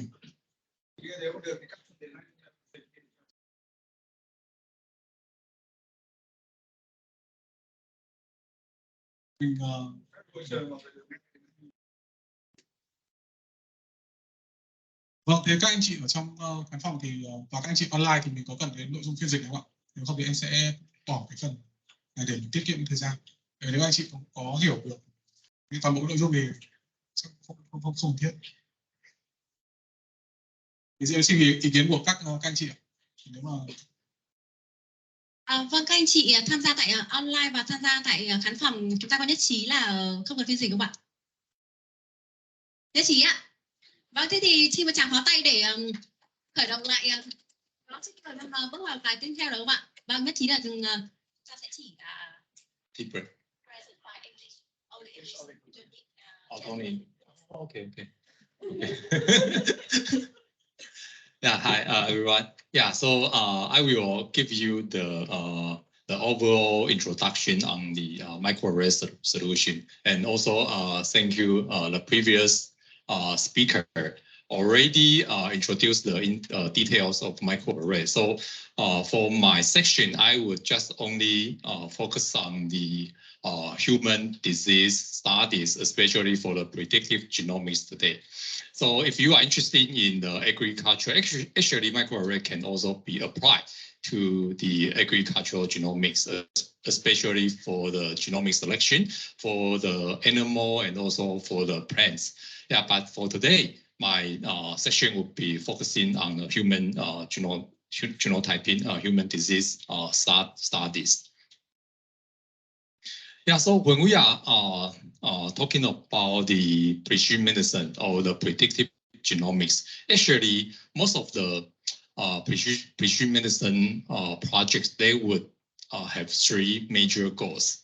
The first one would be the goal of they want to understand if they can go through this study to save the healthcare costs.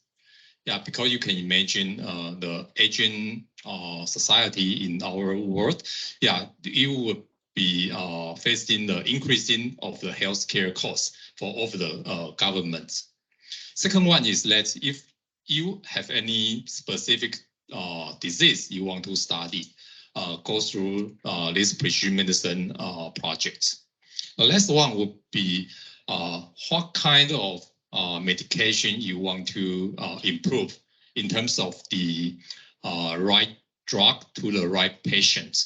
Yeah, so my colleague GC, the next speaker, would be focusing more on the pharmacogenomics application. Yeah, so several precision medicine office, they already set up among the different clinical centers.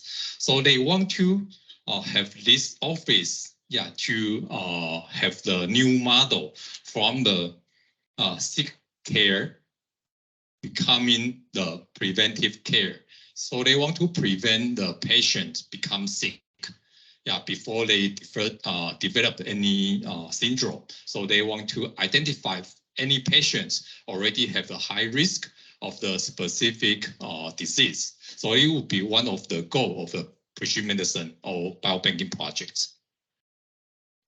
Yeah, so as you can see here, there are several factors which will contribute to the healthcare, contribute to the health among the different healthcare system, among the different population.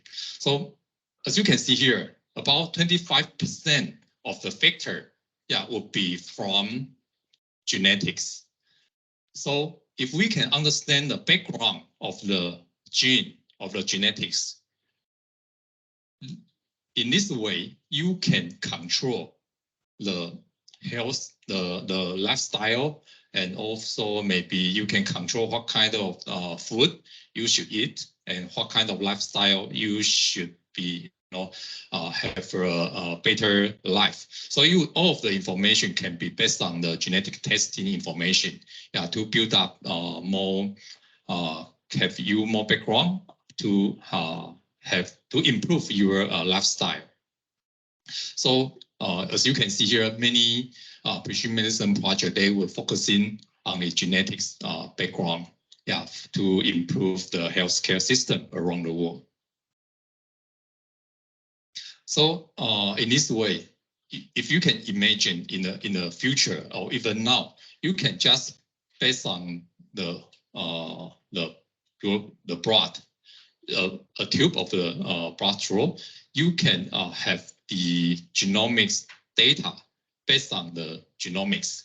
And you can imagine the data can be incorporated into the healthcare system, especially in a hospital. There would be some of the hospital already built up the healthcare system like EHR, electronic history record in the hospital.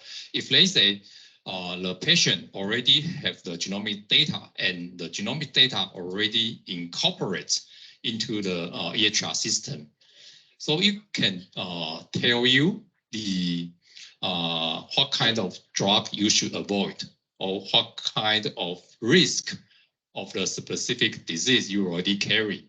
Yeah, so you would manage the patient, yeah, to have a better life in the future. So this way is the concept of the predictive genomics, to use the genome data to identify if any specific participant or the patient will be carry the high risk of the specific disease. And also the drug response, yeah, should be taken, yeah, for the patients. Yeah, so in this way, you can imagine the genomics data can be used for the risk prediction for the specific disease, and also guide you to take the right drug, yeah, for the right patients. Yeah, so how to use the genomic data for the disease risks prevention. I think the polygenic risk score is one of the tools that you can, based on the genomic data, yeah, to develop the polygenic risk score, yeah, to predict the risk of the disease. So what is the polygenic risk score looks like? So actually, it would based on the genome-wide association study. So this kind of study would be from the disease cohort, like diabetes cohort or any specific cohort you want to study. So you can enroll the patients who already developed this kind of syndrome, and then you can have the local population study to understand which markers has high risk or high prevalence, among this cohort, among this disease cohort. So after the construction of the polygenic risk score, you can based on this calculation, you can identify which risk markers and also what's the effect of each markers. So you can have a calculation for all of the markers and also calculation for all of the effects, and together then apply to another cohort to identify if this independent cohort of the participant carry the high risk or just carry the low risk of the variants among the new cohort. So you can identify who would be the high risk of the polygenic risk score for the specific disease. So here is just the idea on how to calculate polygenic risk score. So PRS is the stand for polygenic risk score. So PRS would based on the selection of the SNPs. So you can understanding the markers would be not just one marker. It would be abundant of the SNP markers for each individual. Do not have the significant in large scale of the GWAS study. So each markers would just have very minor effects, but you can summarize all of the effects among these variants and apply to the calculation, to develop the PRS. So this score would be quite easy understanding. That the score would be typically calculate to see how many alleles would be can be found from this patient in the genome. And also multiply with the effect size of each marker. So totally, you would be develop this kind of PRS for the specific cohort, for the specific disease cohort for the population. So I would say several biobank or precision medicine projects, they would like to develop the local genome data to develop the PRS specifically for the common diseases. For the common diseases, you can easily identify what's common diseases from the name here. Diabetes is one of the most common diseases they can use and develop the PRS to predict the risk from the population. Another would be cardiovascular disease and also cancer. So I would say several precision medicine projects, they would like to use the PRS, apply the PRS for the common diseases. So if you are looking for the rare disease, I would say NGS or just a single variant detection, like using qPCR or single sequence, it's much suitable to pick up the markers. But if you are considering for the common diseases, it would comes from maybe hundreds or maybe thousands of the markers. So it would be require a cost-effective tool, to genotype the markers can be which can be applied to the polygenic risk score. So from a population, I would say about 3% to 6% of the population will carry the risk of the specific disease, like diabetes, cardiovascular disease, and also cancer diseases. So as you can see here, since from 2008 until 2017, you can see the publication. Yeah, from this PRS, you can see the number would be dramatically increasing from year to year. However, for the most of the publication are from Western people on calculation, not from Asia population. So I would believe the local population should build up the local genome for the study of the PRS, yeah, to develop the prediction model, yeah, for the specific disease. So as you can see here, NIH already observed this kind of trend around the world regarding the PRS study. So they set up this consortium, yes, to standardize the PRS. What kind of factor you should consider when you are planning the PRS study for the different diseases. So you can look into the NIH website, yeah, to have more clear picture on the PRS study. So any questions so far? Okay, yeah, we'll move on. Yeah, so as you can see from the previous slide, most of the study are coming from the Western population. So here is the number. Here's the number. So 78% of the markers we already see in the publication from the database are majorly from the European population. However, for the Asia population, it just take about 10%. So one of the question is that, can we use the markers from European population and apply the markers to the Asia population? It would be a question. There is no yes or no, good or bad answer. Yeah, but you can consider, should we use the European markers applied to the Asia population? I would say the answer probably no.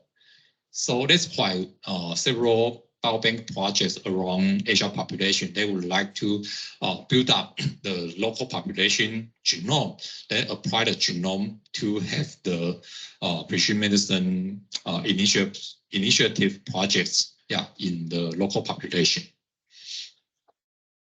Yeah, so here for the next few slides, I will share with you how thermofisher microarray solution can be partnered with the global studies in predictive genomics. Yeah, since from 2011 to 2020. So actually we have partnered with many biobank projects, starting from Kaiser projects, and I also work with Taiwan Biobank project when they consider to build up the Taiwan genome data since from 2012. Yeah, I work with them to develop the Taiwan Biobank array, and they want to expand their project to the another scale of the national project, which is Taiwan Precision Medicine Initiative projects. Yeah, they would like to enroll 1 million samples, yeah, to build up the local population. And we also partner with several biobanks around the world. So as you can see here, yeah, so you can be we can be trusted by all of the biobank project to use our platform to build up the local population data and also apply the data to the disease study. So one of the strengths of our microarray solution, I think the previous speaker already mentioned that our flexibility would be one of our major advantage, yeah, to customize the local population array. So in a single array, we can build up around 800,000 markers. So 800,000 is an amazing number, I would say. So what's the numbers coming from? You can understand the markers the huge amount of the marker, you can have a different panels on it. Yeah, or if you are interested in the GWAS study, you want to identify the new markers relevant to the disease cohort, or if you want to have the functional variant or any disease marker or any marker are relevant to immune or any HLA other immune response markers. And if you are considering to put the VIP markers, so I love the idea of the VIP markers. So I would say most of the groups or the studies, they already have the previous publication or previous study that already focus a certain amount of panels they want to apply to another cohort. So I would say the VIP markers, most of the VIP markers, they are interested to be on pharmacogenomics. Yeah, so we always looking for the partner, and most of the precision medicine partners, yeah, they would like to build up the left-hand side, but also they already have the VIP markers, especially for the pharmacogenomics markers. It's one of our strengths. And also some of the actionable markers. And recently we joined one of the consortium that they want to use microarray to genotype the blood donor samples to accurately have the blood typing results, yeah, for the blood donor samples. Yeah, so if you are interested in the blood typing by using microarray, we can have more discussion on this one. So you can see from this slide, actually several big projects or even the cohort projects, they are looking for the different perspective. Yeah, for the disease study, for the pharmacogenomic study. So they want to put all of the element into a single array.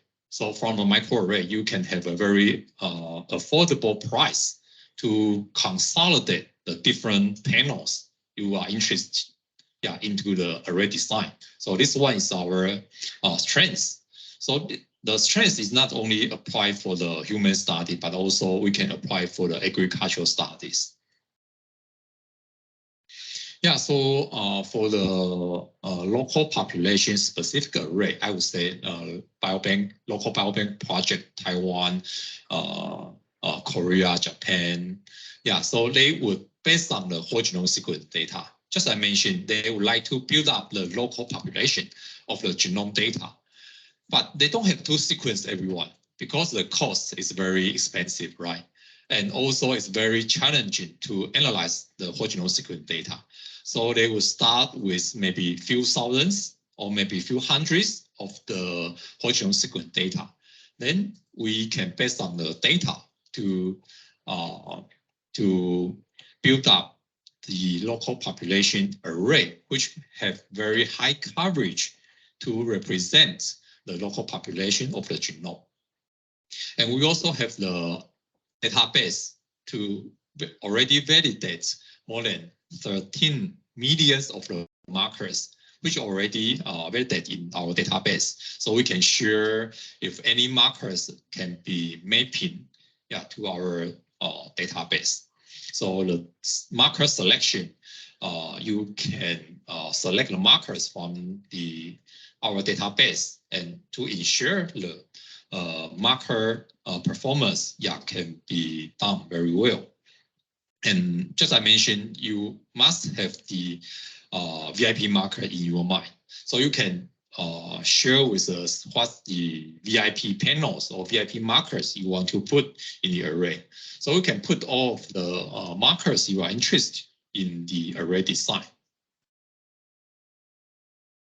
Yeah, so here is the example how Korea Biobank, yeah, they design the Korea Biobank array. So they publish their design strategy So they start with few thousands of the whole genome sequence data. As you can see here, they already sequenced 2,000 samples using whole exome sequence data.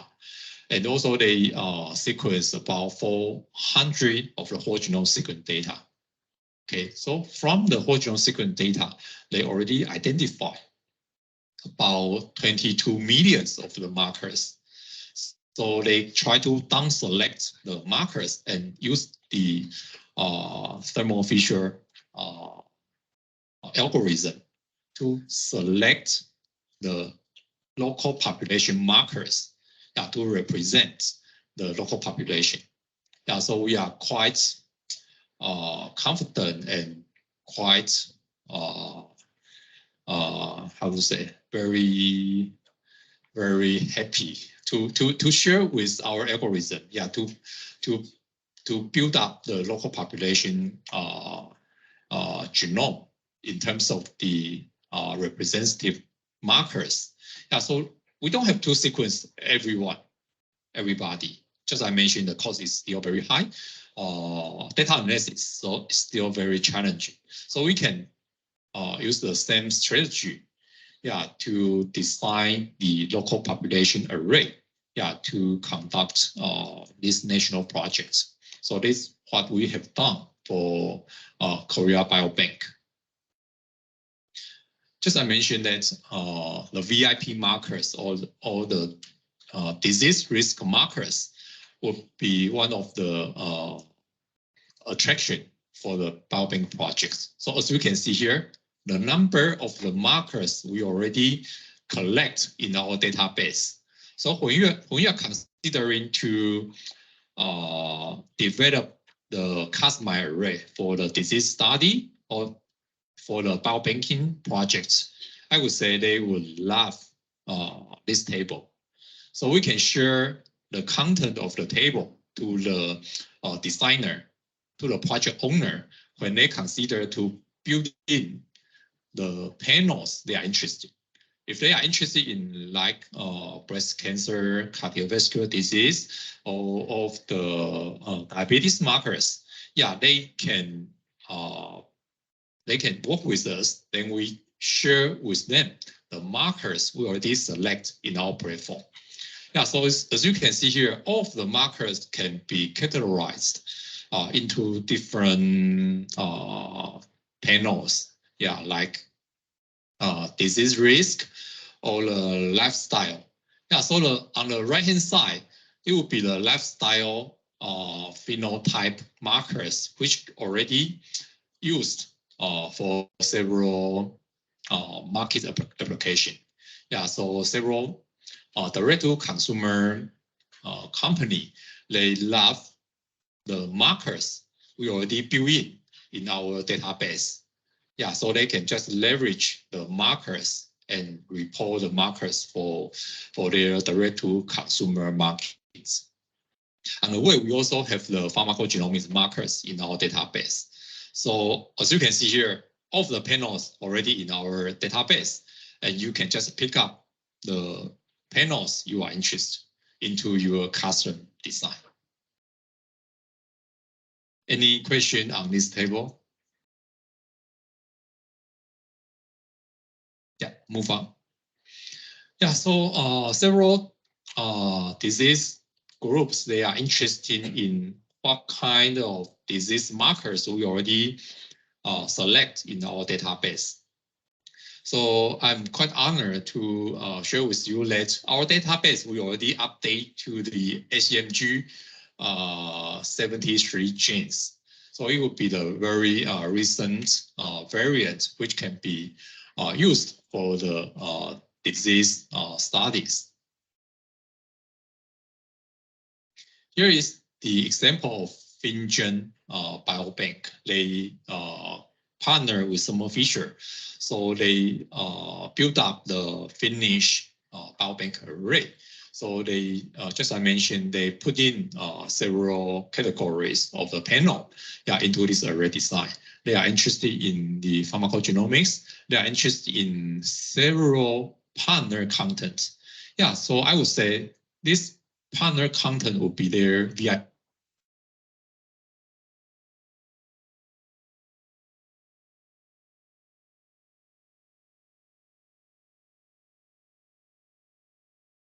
Thank you.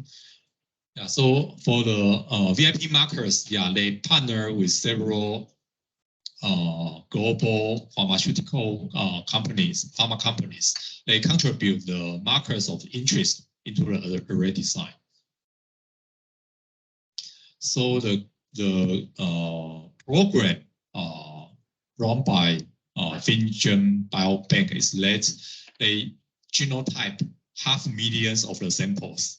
Okay, not only the genotyping data is quite easy to genotype 500,000 samples by using microarray. Another treasure of the FinGen Biobank is that they also consolidate the clinical clinical history record combined together, yeah, to understand which markers would be associated to the specific syndrome or disease they are interested. And the long-term goal is to develop the polygenic risk score. So here is the first one of the publication from FinGen Biobank. They use microarray to develop the PRS score and apply the PRS score to the first batch of the samples. So ideally, they already developed the prediction model for the cardiometabolic disease and also common cancers of the prediction to understand which participant have a high risk of the specific disease. And the goal of the project is to identify the individuals at a very younger age and try to prevent the damage impact to the participant in a very younger age, so they can have a very earlier screening, yeah, for these high-risk patients. Taiwan Precision Medicine, just I mentioned, they want to genotype 1 million samples, and currently they collaborate with hospitals around Taiwan, and they enroll 1 million samples in 4 years, 3 to 4 years. And currently they already genotype 500,000 of the samples. So their long-term goal is to build up the either PRS, either the gene screening results, and also the pharmacogenomics results, and then incorporate into the hospital EHR. So when the patient needs some medication, actually the clinical doctors already have the genetic background of this patient. So it will definitely have a beneficial, yeah, to have the correct treatment for the participant, also the patients. Yeah, so here will be the last 2 slides. For the predict genomics, actually we see there are 2 ways. The first way would be the polygenic risk score for the common diseases. The other way would be the pharmacogenomics to predict the drug would be response to the patient, or the patient should avoid the specific medication. Yeah, so if let's say you are not ready to customize the array and you haven't decided which markers or which VIP markers you are interested, you can look into our commercialized array, which is Action Precision Medicine Diversity Array. This array already incorporates the markers which can be used for the disease study. And also we incorporate the pharmacogenomics markers in this array. And also we have the disease risk or the pathogenic markers already select in this array. And if you are interested in the blood typing, you can also use the sample array for this kind of application. Lastly would be the lifestyle. So we put in the lifestyle markers, which would be beneficial for the direct-to-consumer markets. They can easily adopt this array, which already put in all of these markers into this array. So you can use the data from this array, yeah, for several applications. Yeah, so that's all from my presentation. So I quickly go through what's the predictive genomics and also what kind of markers we can focus and what kind of commercial array we already ready, yeah, for your study or for your business application. Yeah, thank you. Any question?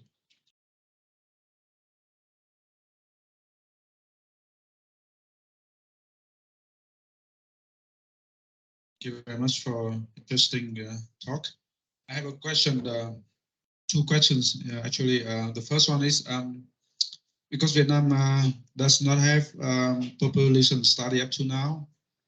We've heard that VinMec conduct a study a while ago, but nobody knows what happened afterwards. So I don't know. But so far we don't have any population study. So we don't have any data set like you mentioned from Korea, from Finland, and so on. So because the human genome differ from population, but the differences is not are not so so big. So what do you think? How can we get the data from other population and maybe try to apply to Vietnam at the first step? Is that possible? Because you know, many genes and many genome factor reflect the same function and or features to our life and also to the diseases. So the differences is that are not so big. So the second question is that thermofisher in collaboration with many country and companies, specifically the one that you mentioned before. How did you do that? In case if we have a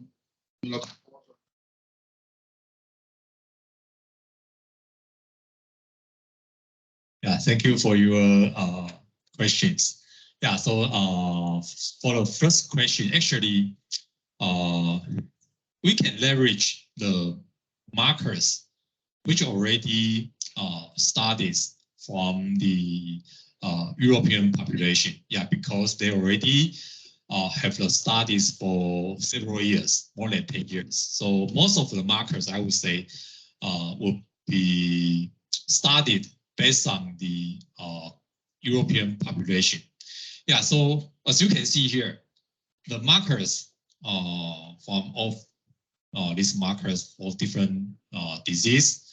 So about 80% will be coming from Caucasian. So we don't know what's the effect of the markers can be applied to local population, especially Vietnam or by any Asian population. So the answer is that you can assess, you can have an assessment to see if the markers can have the similar impact to the local population.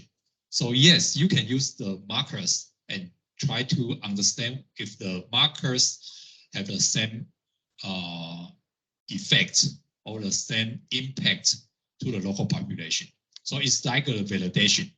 You can validate the markers from European population and validate if the markers have the same effect to local population. It would be the very easier way. Yeah, because they already studied. And I would say some of the markers have the similar effects because some of the markers would like the stop codon.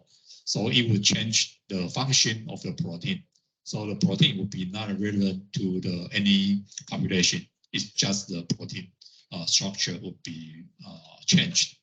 Yeah, so you can assess all of the markers into your study and to see whether which markers is actually have the same impact, to the local population.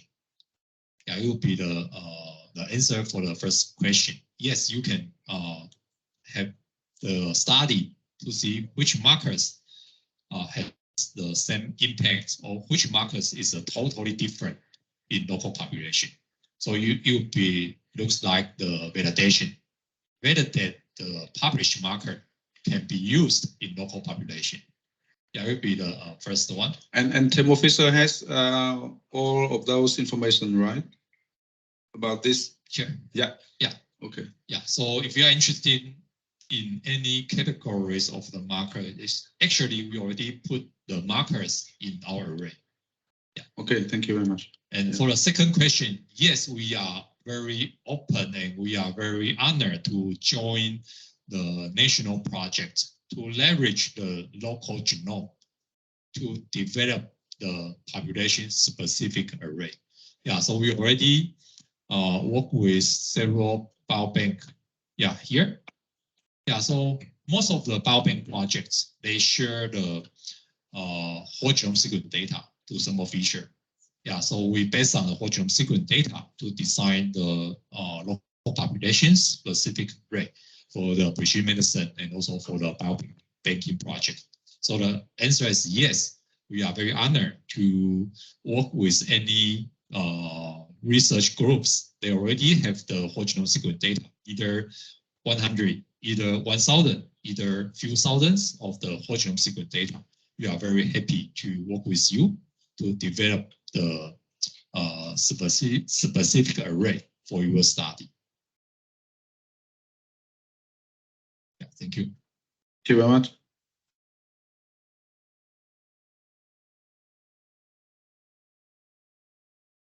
Anh chị nào còn câu hỏi?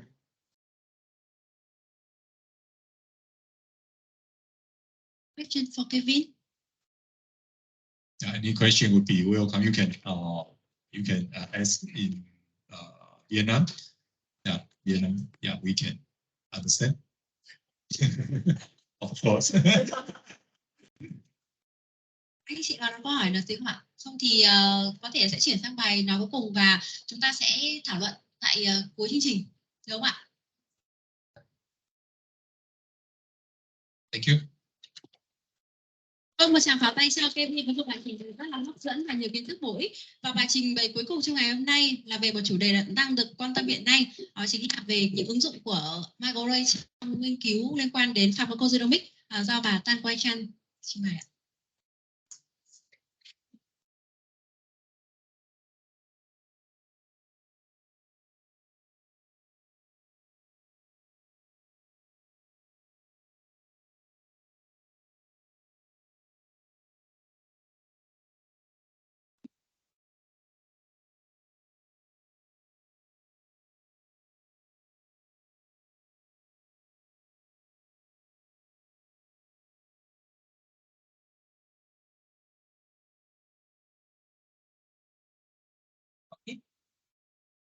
Okay, yeah, thank you very much for your time. So my name is GC. Oh, sorry.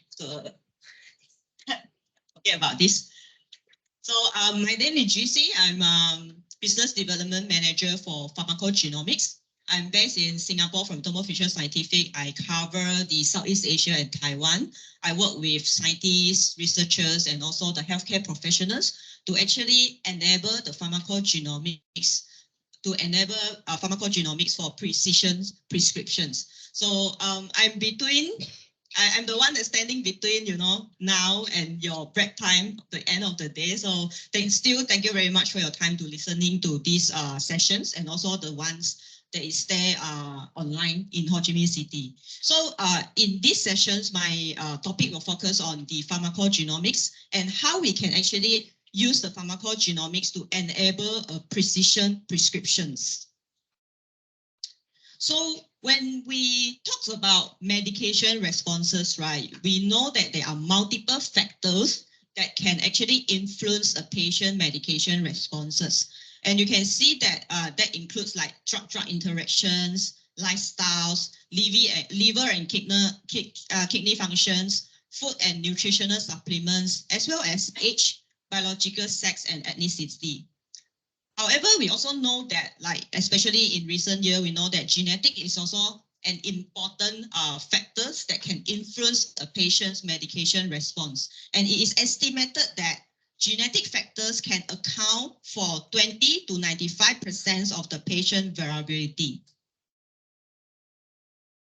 And pharmacogenomics is a very useful tool because it can actually helps to identify the responders and non-responders to medications.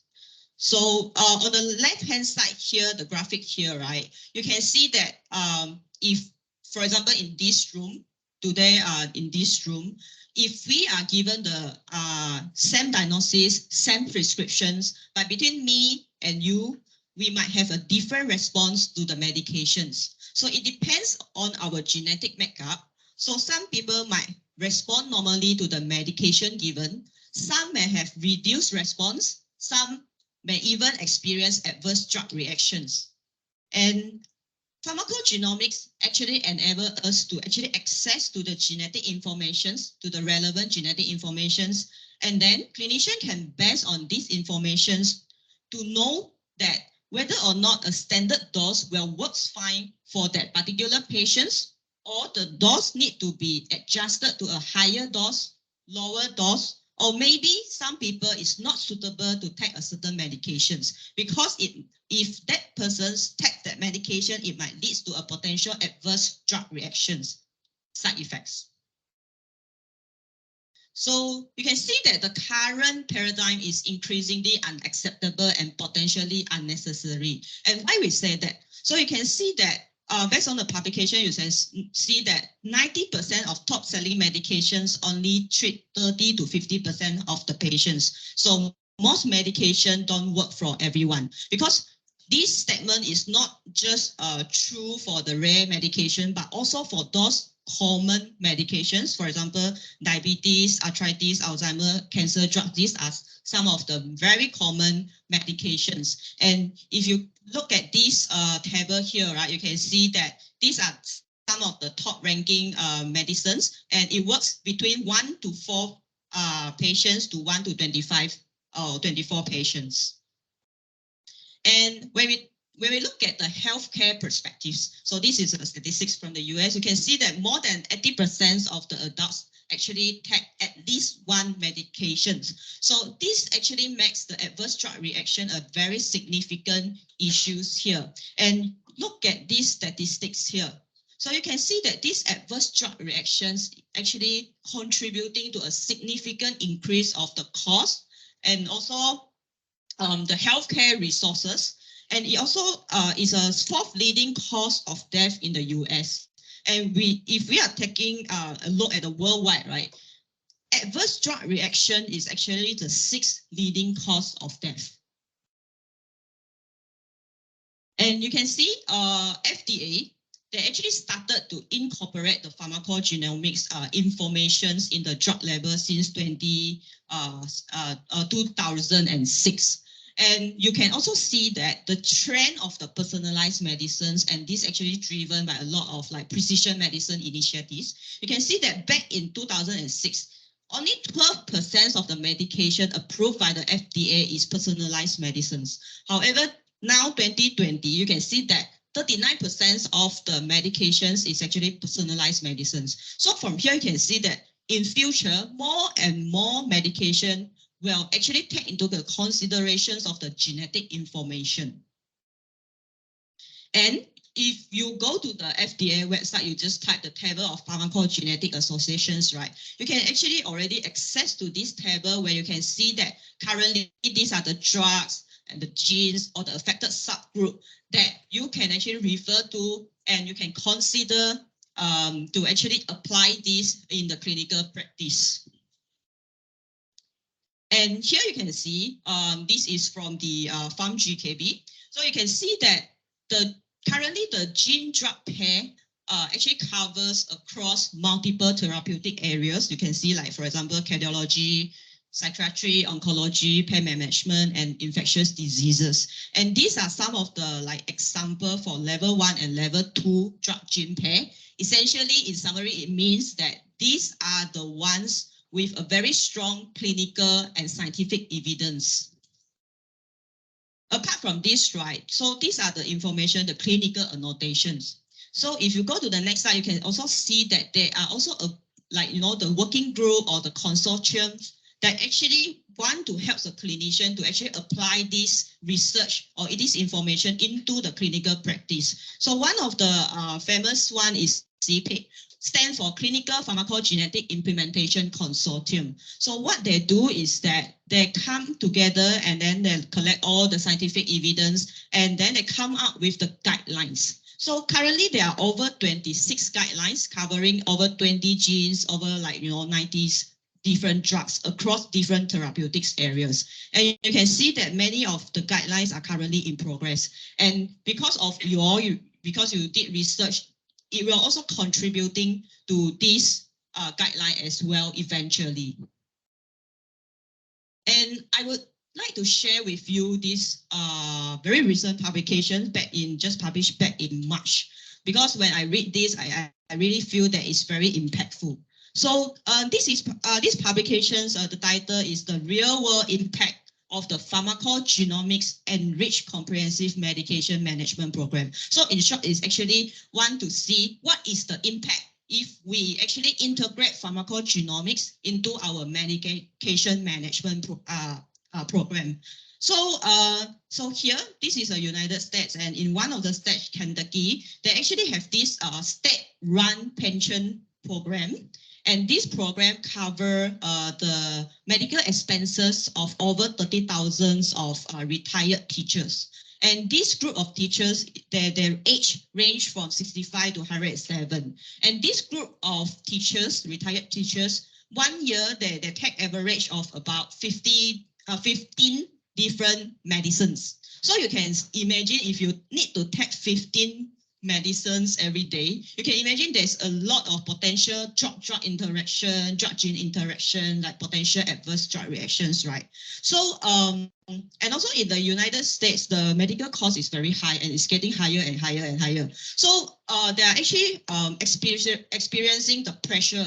They want to see that if we integrate pharmacogenomics into this medication management, will it actually helps to reduce this cost, and also will it actually improve the health of the this group of retired teachers? So that's the objective of why they want to do this pilot study over here. And let's look at the results.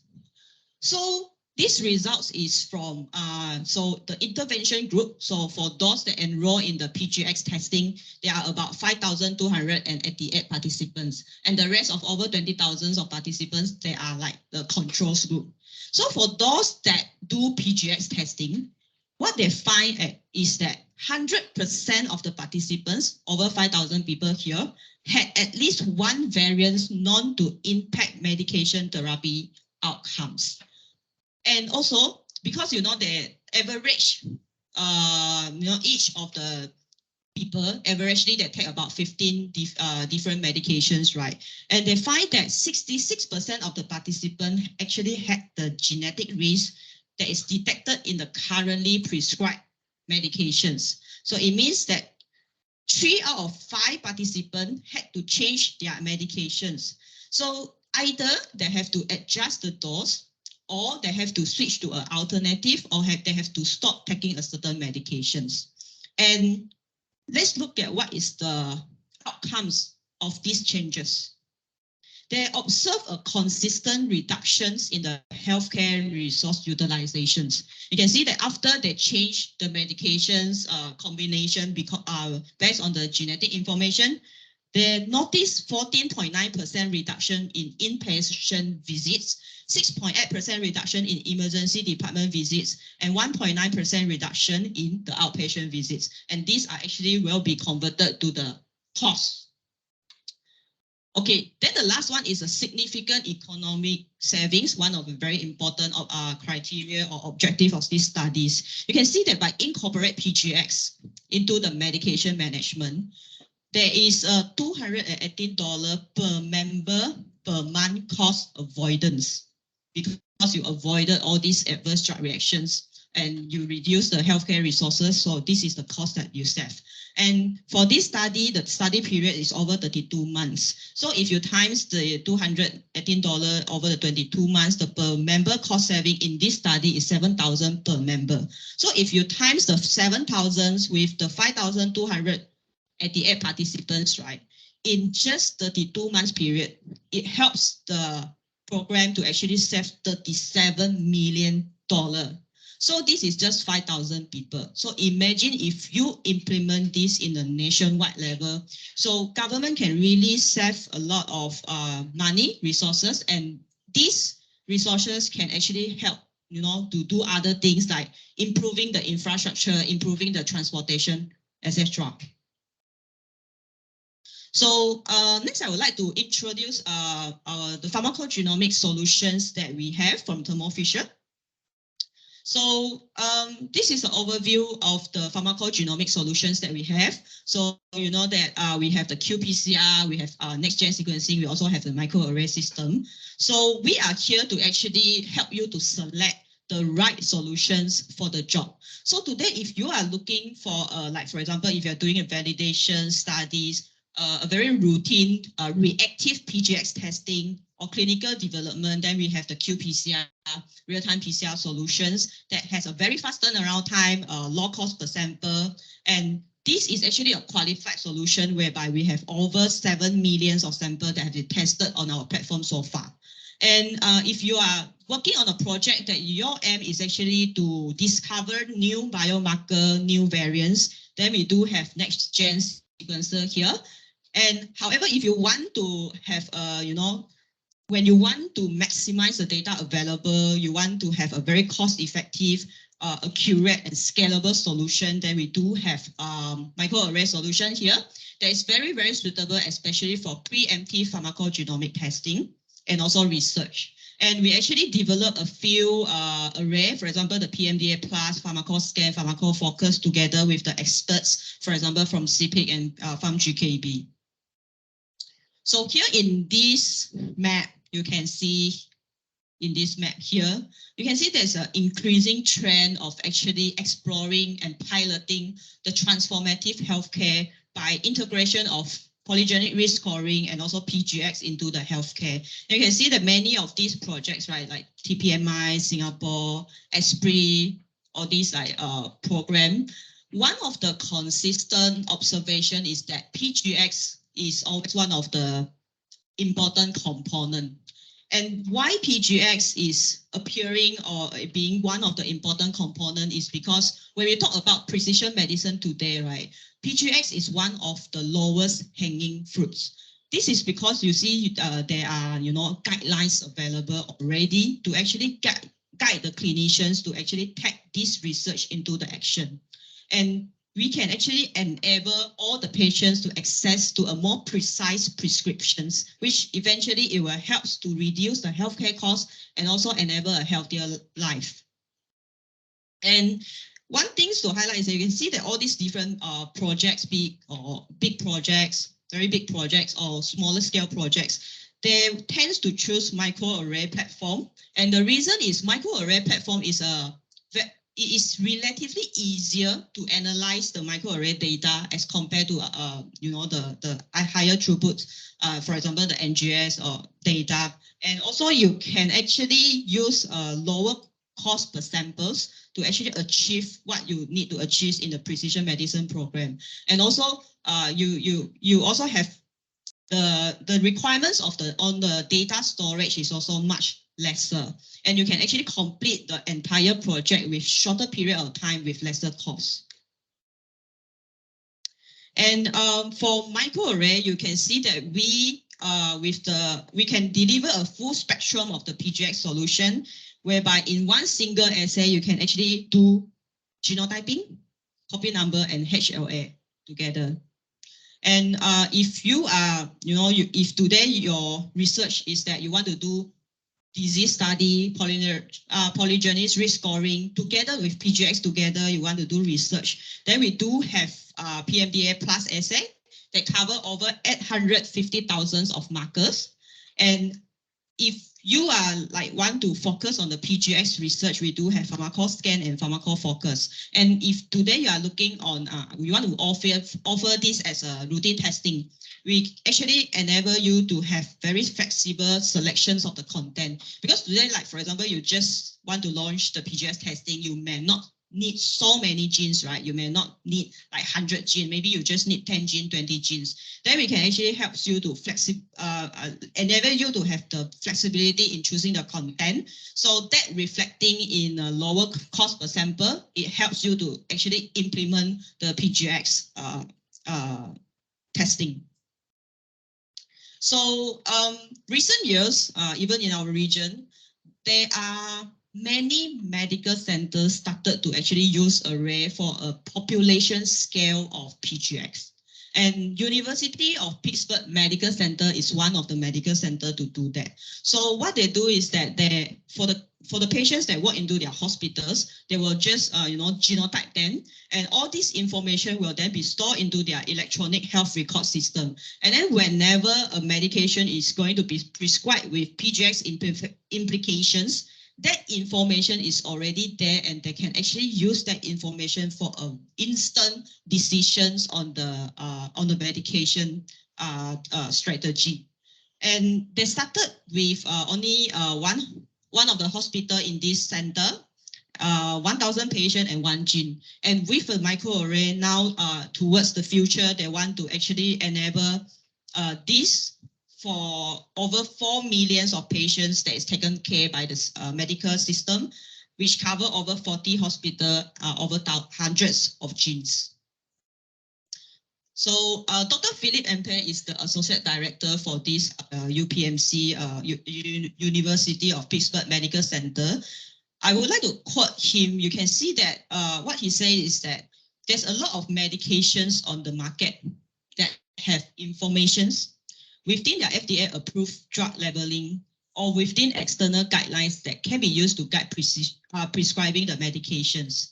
And it is more efficient to test once, as the data has a lifelong value, rather than you have to repeat the testing over and over again. Like for example, today you need to take a medicine A, you test for gene A, then next time, 2 years later, you need to take another medicine, you need to take another test. So with microarray, you can actually test for many, many genes. Like for example, you test 10 genes, 20 genes, whereby this, because our genetic don't change, so it will have a lifelong value. So it really enables the right drugs, right time, and right patients. So this is the general overview of how is this being applied in many hospitals right now. So patients visiting the hospitals, so the DNA will be extracted and subject to genotyping.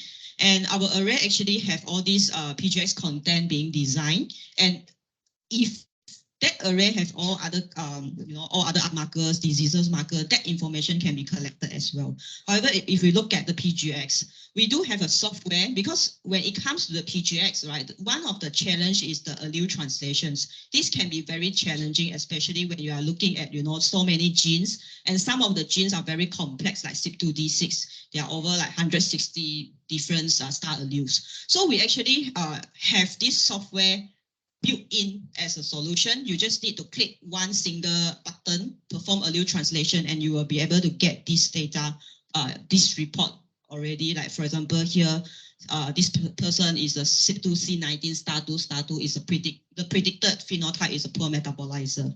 And then this information will then put into the electronic health record system. And how is this going to be used is that, like for example, if let's say the clinician today, he or she want to prescribe clopidogrel to a patient, and when he click enter in the electronic health record system, and because this genetic information is available, so it will prompt out these things into the on the electronic health record system, saying that, you know, this patient is a poor metabolizer, and would you, you know, the recommended alternative is actually prasugrel or ticagrelor instead of clopidogrel.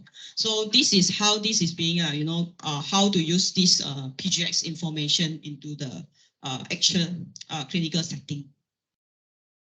And the workflow, I think just now Malini has went through already. I guess I just want to highlight that for a standard workflow, if you don't do any additional PCR to actually amplify the PGX, you can already access to many PGX marker. However, today, if you like to access the full PGX content, then the only things that in addition is that you just need to do additional PCR. So this additional PCR is what we call a gene-specific amplifications.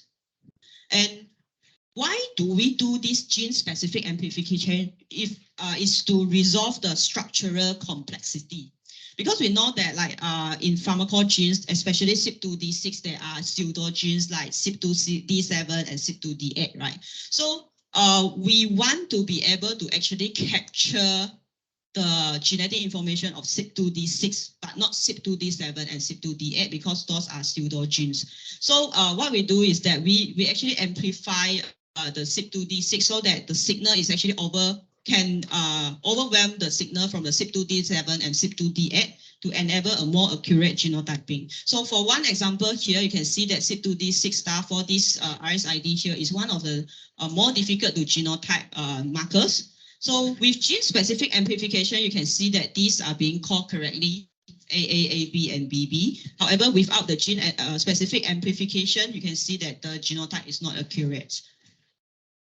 And so just now, we talk about these CYP2D6 star 4 markers, right? So in the middle here, you can see that this is a GSTM1. So this GSTM1 is it requires a more typical like AAABBB, because this GSTM1 is reported to have like population-specific CMV. Like for example, more than 75% of the Caucasian actually have this GSTM1 gene deletion. So what our algorithm do is that we will always do a copy number first. Then from this copy number information, then only we do the genotyping. So in that way, we can actually provide a more accurate genotyping results, and we will not be calling the zero copy number as a heterozygous, for example. And usually 1A1, so this is a very difficult to genotype markers because this is a TA repeats, and usually this will need to use the Sanger sequencer to do that. And UGT1A1 is important, like most commonly known for the irinotecan toxicity. So, however, with microarray, we use this multi-allelic algorithm to actually enable us to do a genotyping for UGT1A1. So this is a plus point. And as I mentioned, our assay can do genotyping and copy number together. And when you do PGX, these have to always do together. Like for example, CYP2D6, it's compulsory for us to do the copy number in addition to genotyping. So for copy number variation, we cover all these different genes across 10 different regions, and I believe the most important one right now is the CYP2D6 because it's responsible to metabolize about 25% of the medications in the market. And just to give you a little bit of like the sense of the performance of the PGX assay. So our assay is actually validated on cell line, buccal swab, and also saliva. And you can see that from the result here, the assay specification and performance, you can see that it's very good as it demonstrates a very high accuracy and concordance with the truth. And we also did an external study with one of our customer, RPRD Diagnostic, stand for Right People, Right Drug, is one of the leading PGX company in the US. They actually do this evaluation together with us.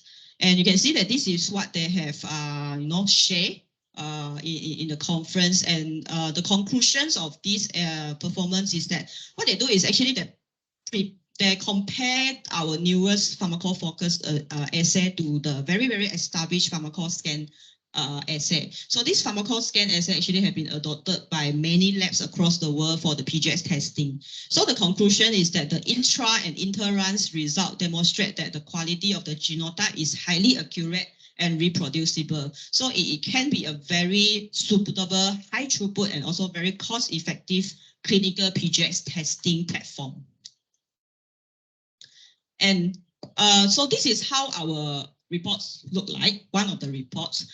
And this is something that our customer really appreciates, because every time like when we present these solutions, because you can see that we do provide these, like for example, this gene CYP2D6, what is the predicted phenotype is a pro-metabolizer, and the gene function is null function because of the STAR4 is a null function.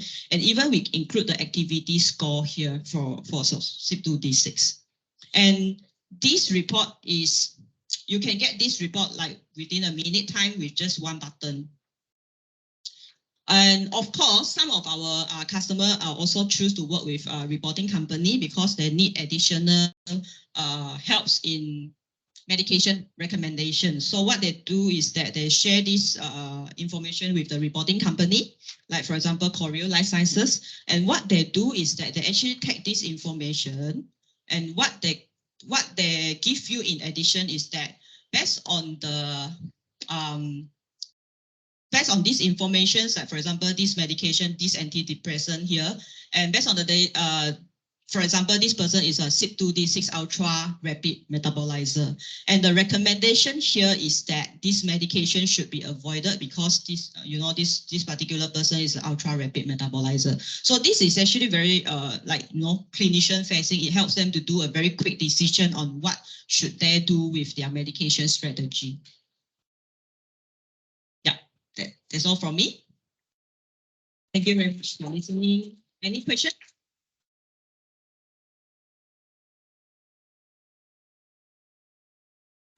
Dưới không ạ? Các lúc chờ.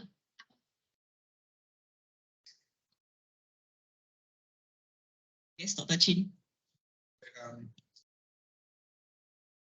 Pharmacogenomics is very important for personalized medicine or precision medicine. So because I'm working in hematology,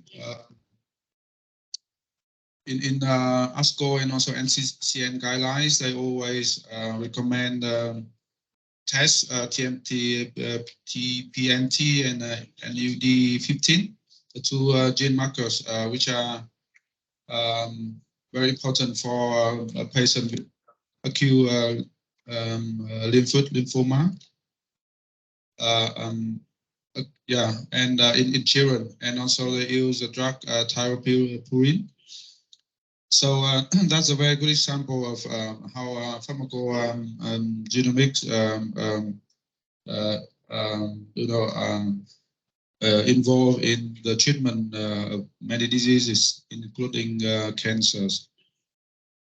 But when we talk about this, we should also consider the percentage of the alleles in the population. So not you always have to consider the percent of the allele which involved in the involved in the treatment.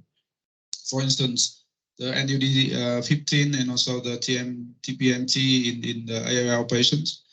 In Vietnam, I think there are a couple of studies. They calculated for only less than 3% of the population which has an allele that involved in the treatment. So you always have to consider. You cannot skip the information.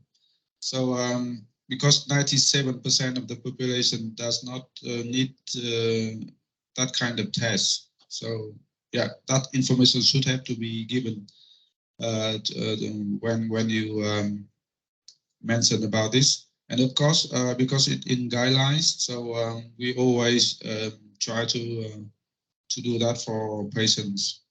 Yeah. Of course, thank you very much. Thank you, Dr. Chin, Just for your sharing. Comment, yeah. So for example, the CYP2C19 clopidogrel, this one in Asian, maybe more than 50% of the population have either intermediate or poor metabolizer. So this can be justified for that. For the case like TPMT and UDD15 side, like from my understanding in Singapore, they still implement it, although the allele frequency, the relevance is very low, but they still do it because for example, because the oncology medication, they have a very narrow therapeutic in windows. And the idea is that if the information is there and if the guideline is there, if you can save one person and you can actually help one person to actually avoid adverse drug reaction, especially in the pediatric settings, it is worth doing it.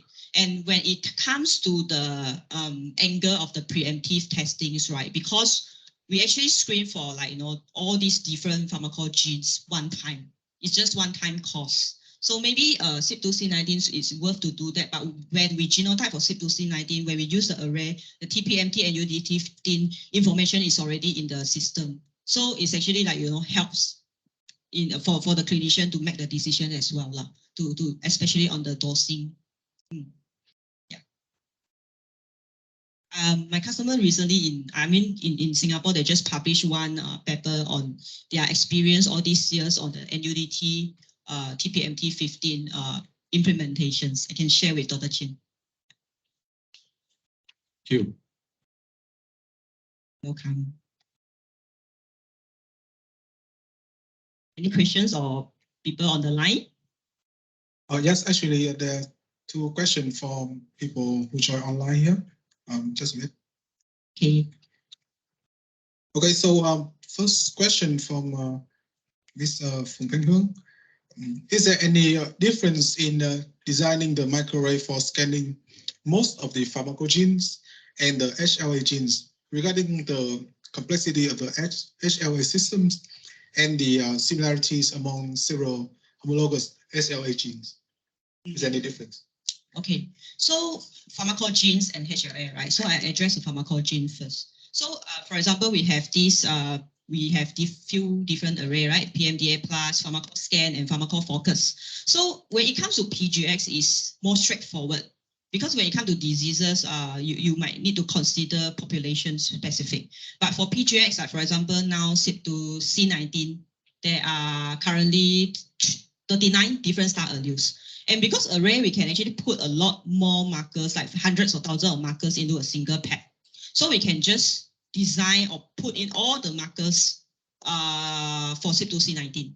So we cover, like for example, we cover all 39 different star allele. So it is not population specific anymore. Instead, it can cover all the population. So no matter now you are actually doing Caucasian sample or Vietnamese sample or Asian sample, European sample, actually, you can use the same array. It covers all the population diversity. So that's pharmacogenes. However, the difference between the HLA, it might be a little bit more relevant. Like for PMDA plus and all that, because we design based on the information available currently, right? And you know that from just now, Kevin's talk, he also mentioned that 80% of the data currently is Caucasian based. So what our customer do is, for example, in TPMI or in Singapore, is that they actually put a lot more local or population genome inside there to actually help them to have a more accurate HLA typing. Like for example, in Taiwan, what they do is that they will use, either you can use the NGS or the long read sequencing to do HLA typing first. And then now you have the data, right? And then you have the truth already. And you can actually use a machine learning method. It's called high-back algorithm to actually learn between the NGS or long read sequencing, and then you go and screen for your array data, and then they can use this machine learning method to actually know that what kind of observation in the array data is contributing to that specific HLA type. For example, the 1502. And why TPMI why do they do that? Because you can imagine, let's say you need to, if for example, if you use long read sequencing, you have to spend like USD $500 just to do one person. And however, if you do this, just one time cost, but in future, you can use $50 to just do this HLA for hundreds of thousands of people or millions of people in the sense. So you can imagine that you can save a lot of costs. And however, it's very, very highly accurate when you have that work done before.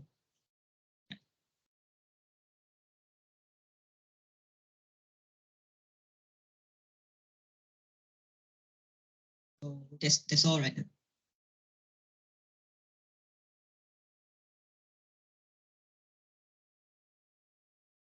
Right, thank you, GC, for your answer. I would like to check with the customer if you are satisfied with our answer from the speaker. Okay, so another question from Dr. Phạm Đình Minh. Could you please introduce some open source and commercial softwares for analysis and reporting of microarray data, and especially for PGX?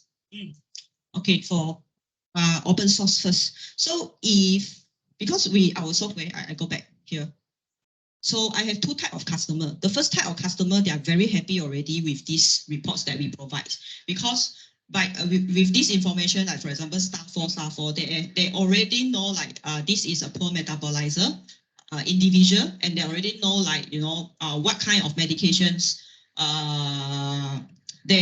how do they manage the medications. However, another type of customer is that they will need to rely on the reporting company, especially when it comes to like so many genes. Then it's very useful to have a reporting company and then generate this kind of reports for the patients. However, for first type of customers, right, if they have these informations, why I say that is sufficient for them is that because there are some open source, like you can go to PharmGKB. So PharmGKB is a very, very useful website that you can go to, whereby they actually collect all the drug labels in one single website, and also different clinical guidelines, for example, CPIC, DPWG, French guideline, or Canadian guideline, all these are there. So you just need to key in, like for example, you just go to the website, you key in CYP2D6, star 4, and then they will populate star 4 stand for poor metabolizer. And then based on the drug that you select, they will give the recommendation. They even will give you what CPIC say, what DPWG say, what Canadian guidelines say, because between different guidelines, sometimes they might have a slightly different recommendations. However, most of the early adopter of the PGX, they choose to follow the CPIC guideline, which is the most established one. And in terms of analysis, there's also a PharmCat that you can Google, PharmCat meow, PharmCat that can actually help you to analyze the PGX data. So, okay, then when it comes to the reporting company, I encourage you to, talk to me, because I do work with a few reporting company. And what I do is usually I will understand what is your needs, what is your clinical implementation goal. Then I will choose the best reporting company that suit your need. Yeah, like some of the company, like for example, Coreo is one of the company that we work with. However, I also work with some of the reporting company that is based in our region as well, because it's nearer to you. You might prefer to work with a company that is nearer to you. Yeah, hope that answers the questions.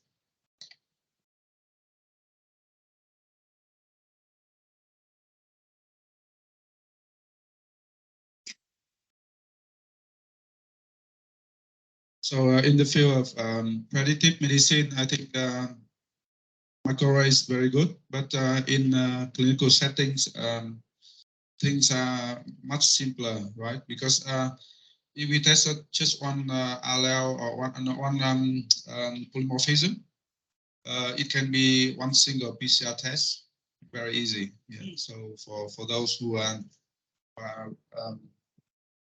considering the price and the complexity of the microarray. But for population study and also for large scale study, microarray is very good.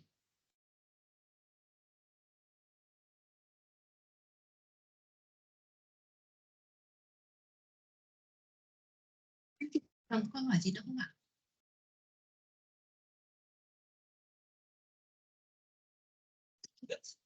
Thank you very much. Kính thưa toàn thể là vậy là chúng ta đã trải qua buổi hội thảo với những kiến thức cập nhật rất là hữu ích về ứng dụng công nghệ microarray trong y học chính xác. Và như ông Hoàng Anh Tuấn đã nói thì tập đoàn công ty NISC có dựng lên một phòng thí nghiệm ra tham chiếu. Tại đây thì phòng thí nghiệm của chúng em thì có nhiệm vụ là chạy demo, giới thiệu sản phẩm, mong muốn được phối hợp triển khai các đề tài nghiên cứu cũng như các dịch vụ đối với toàn thể đối tác và khách hàng. Và ngoài ra thì còn có trong trường hợp là phải chạy backup nữa.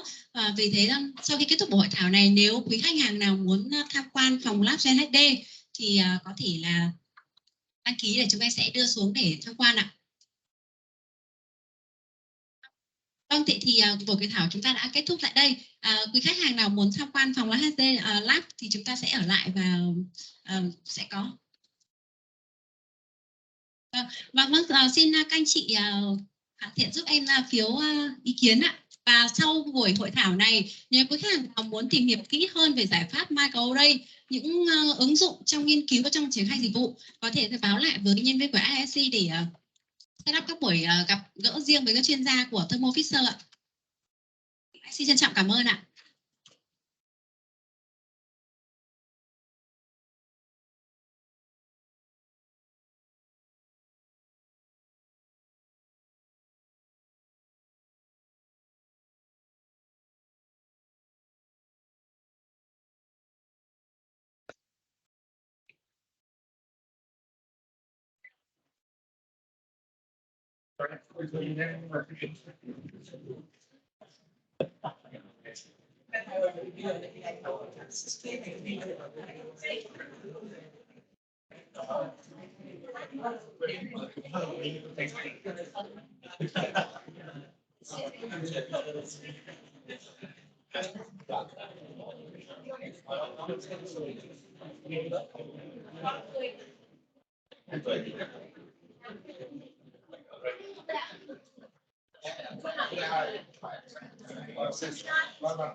It's more for prototyping and not common activities. It's kind of focus on the and also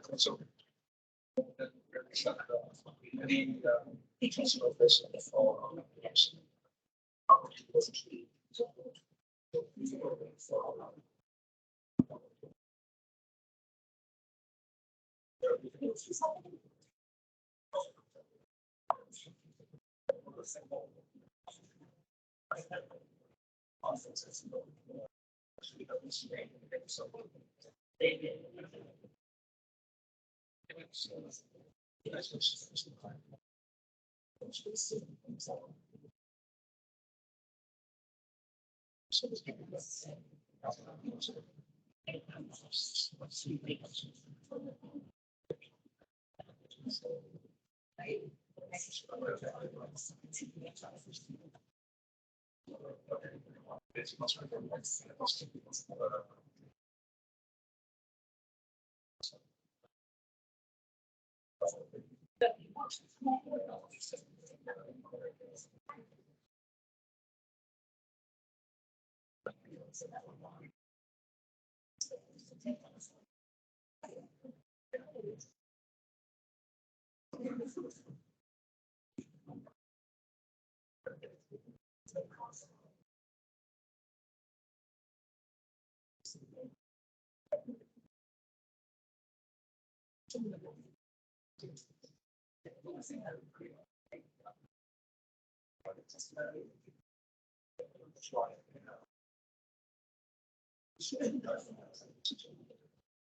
Maybe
so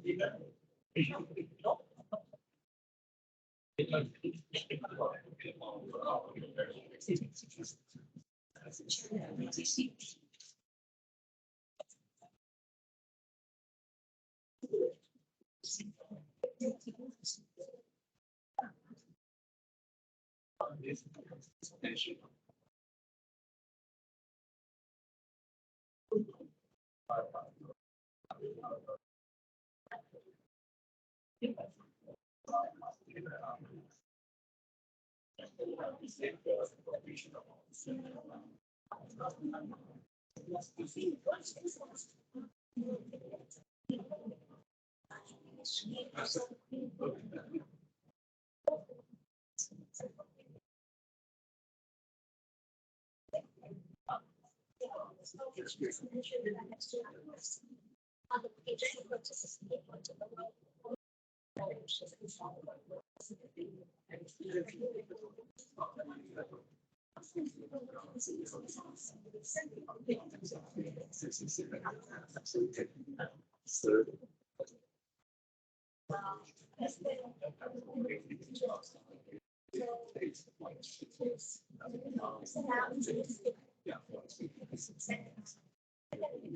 Learn how to relocate assets.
Thank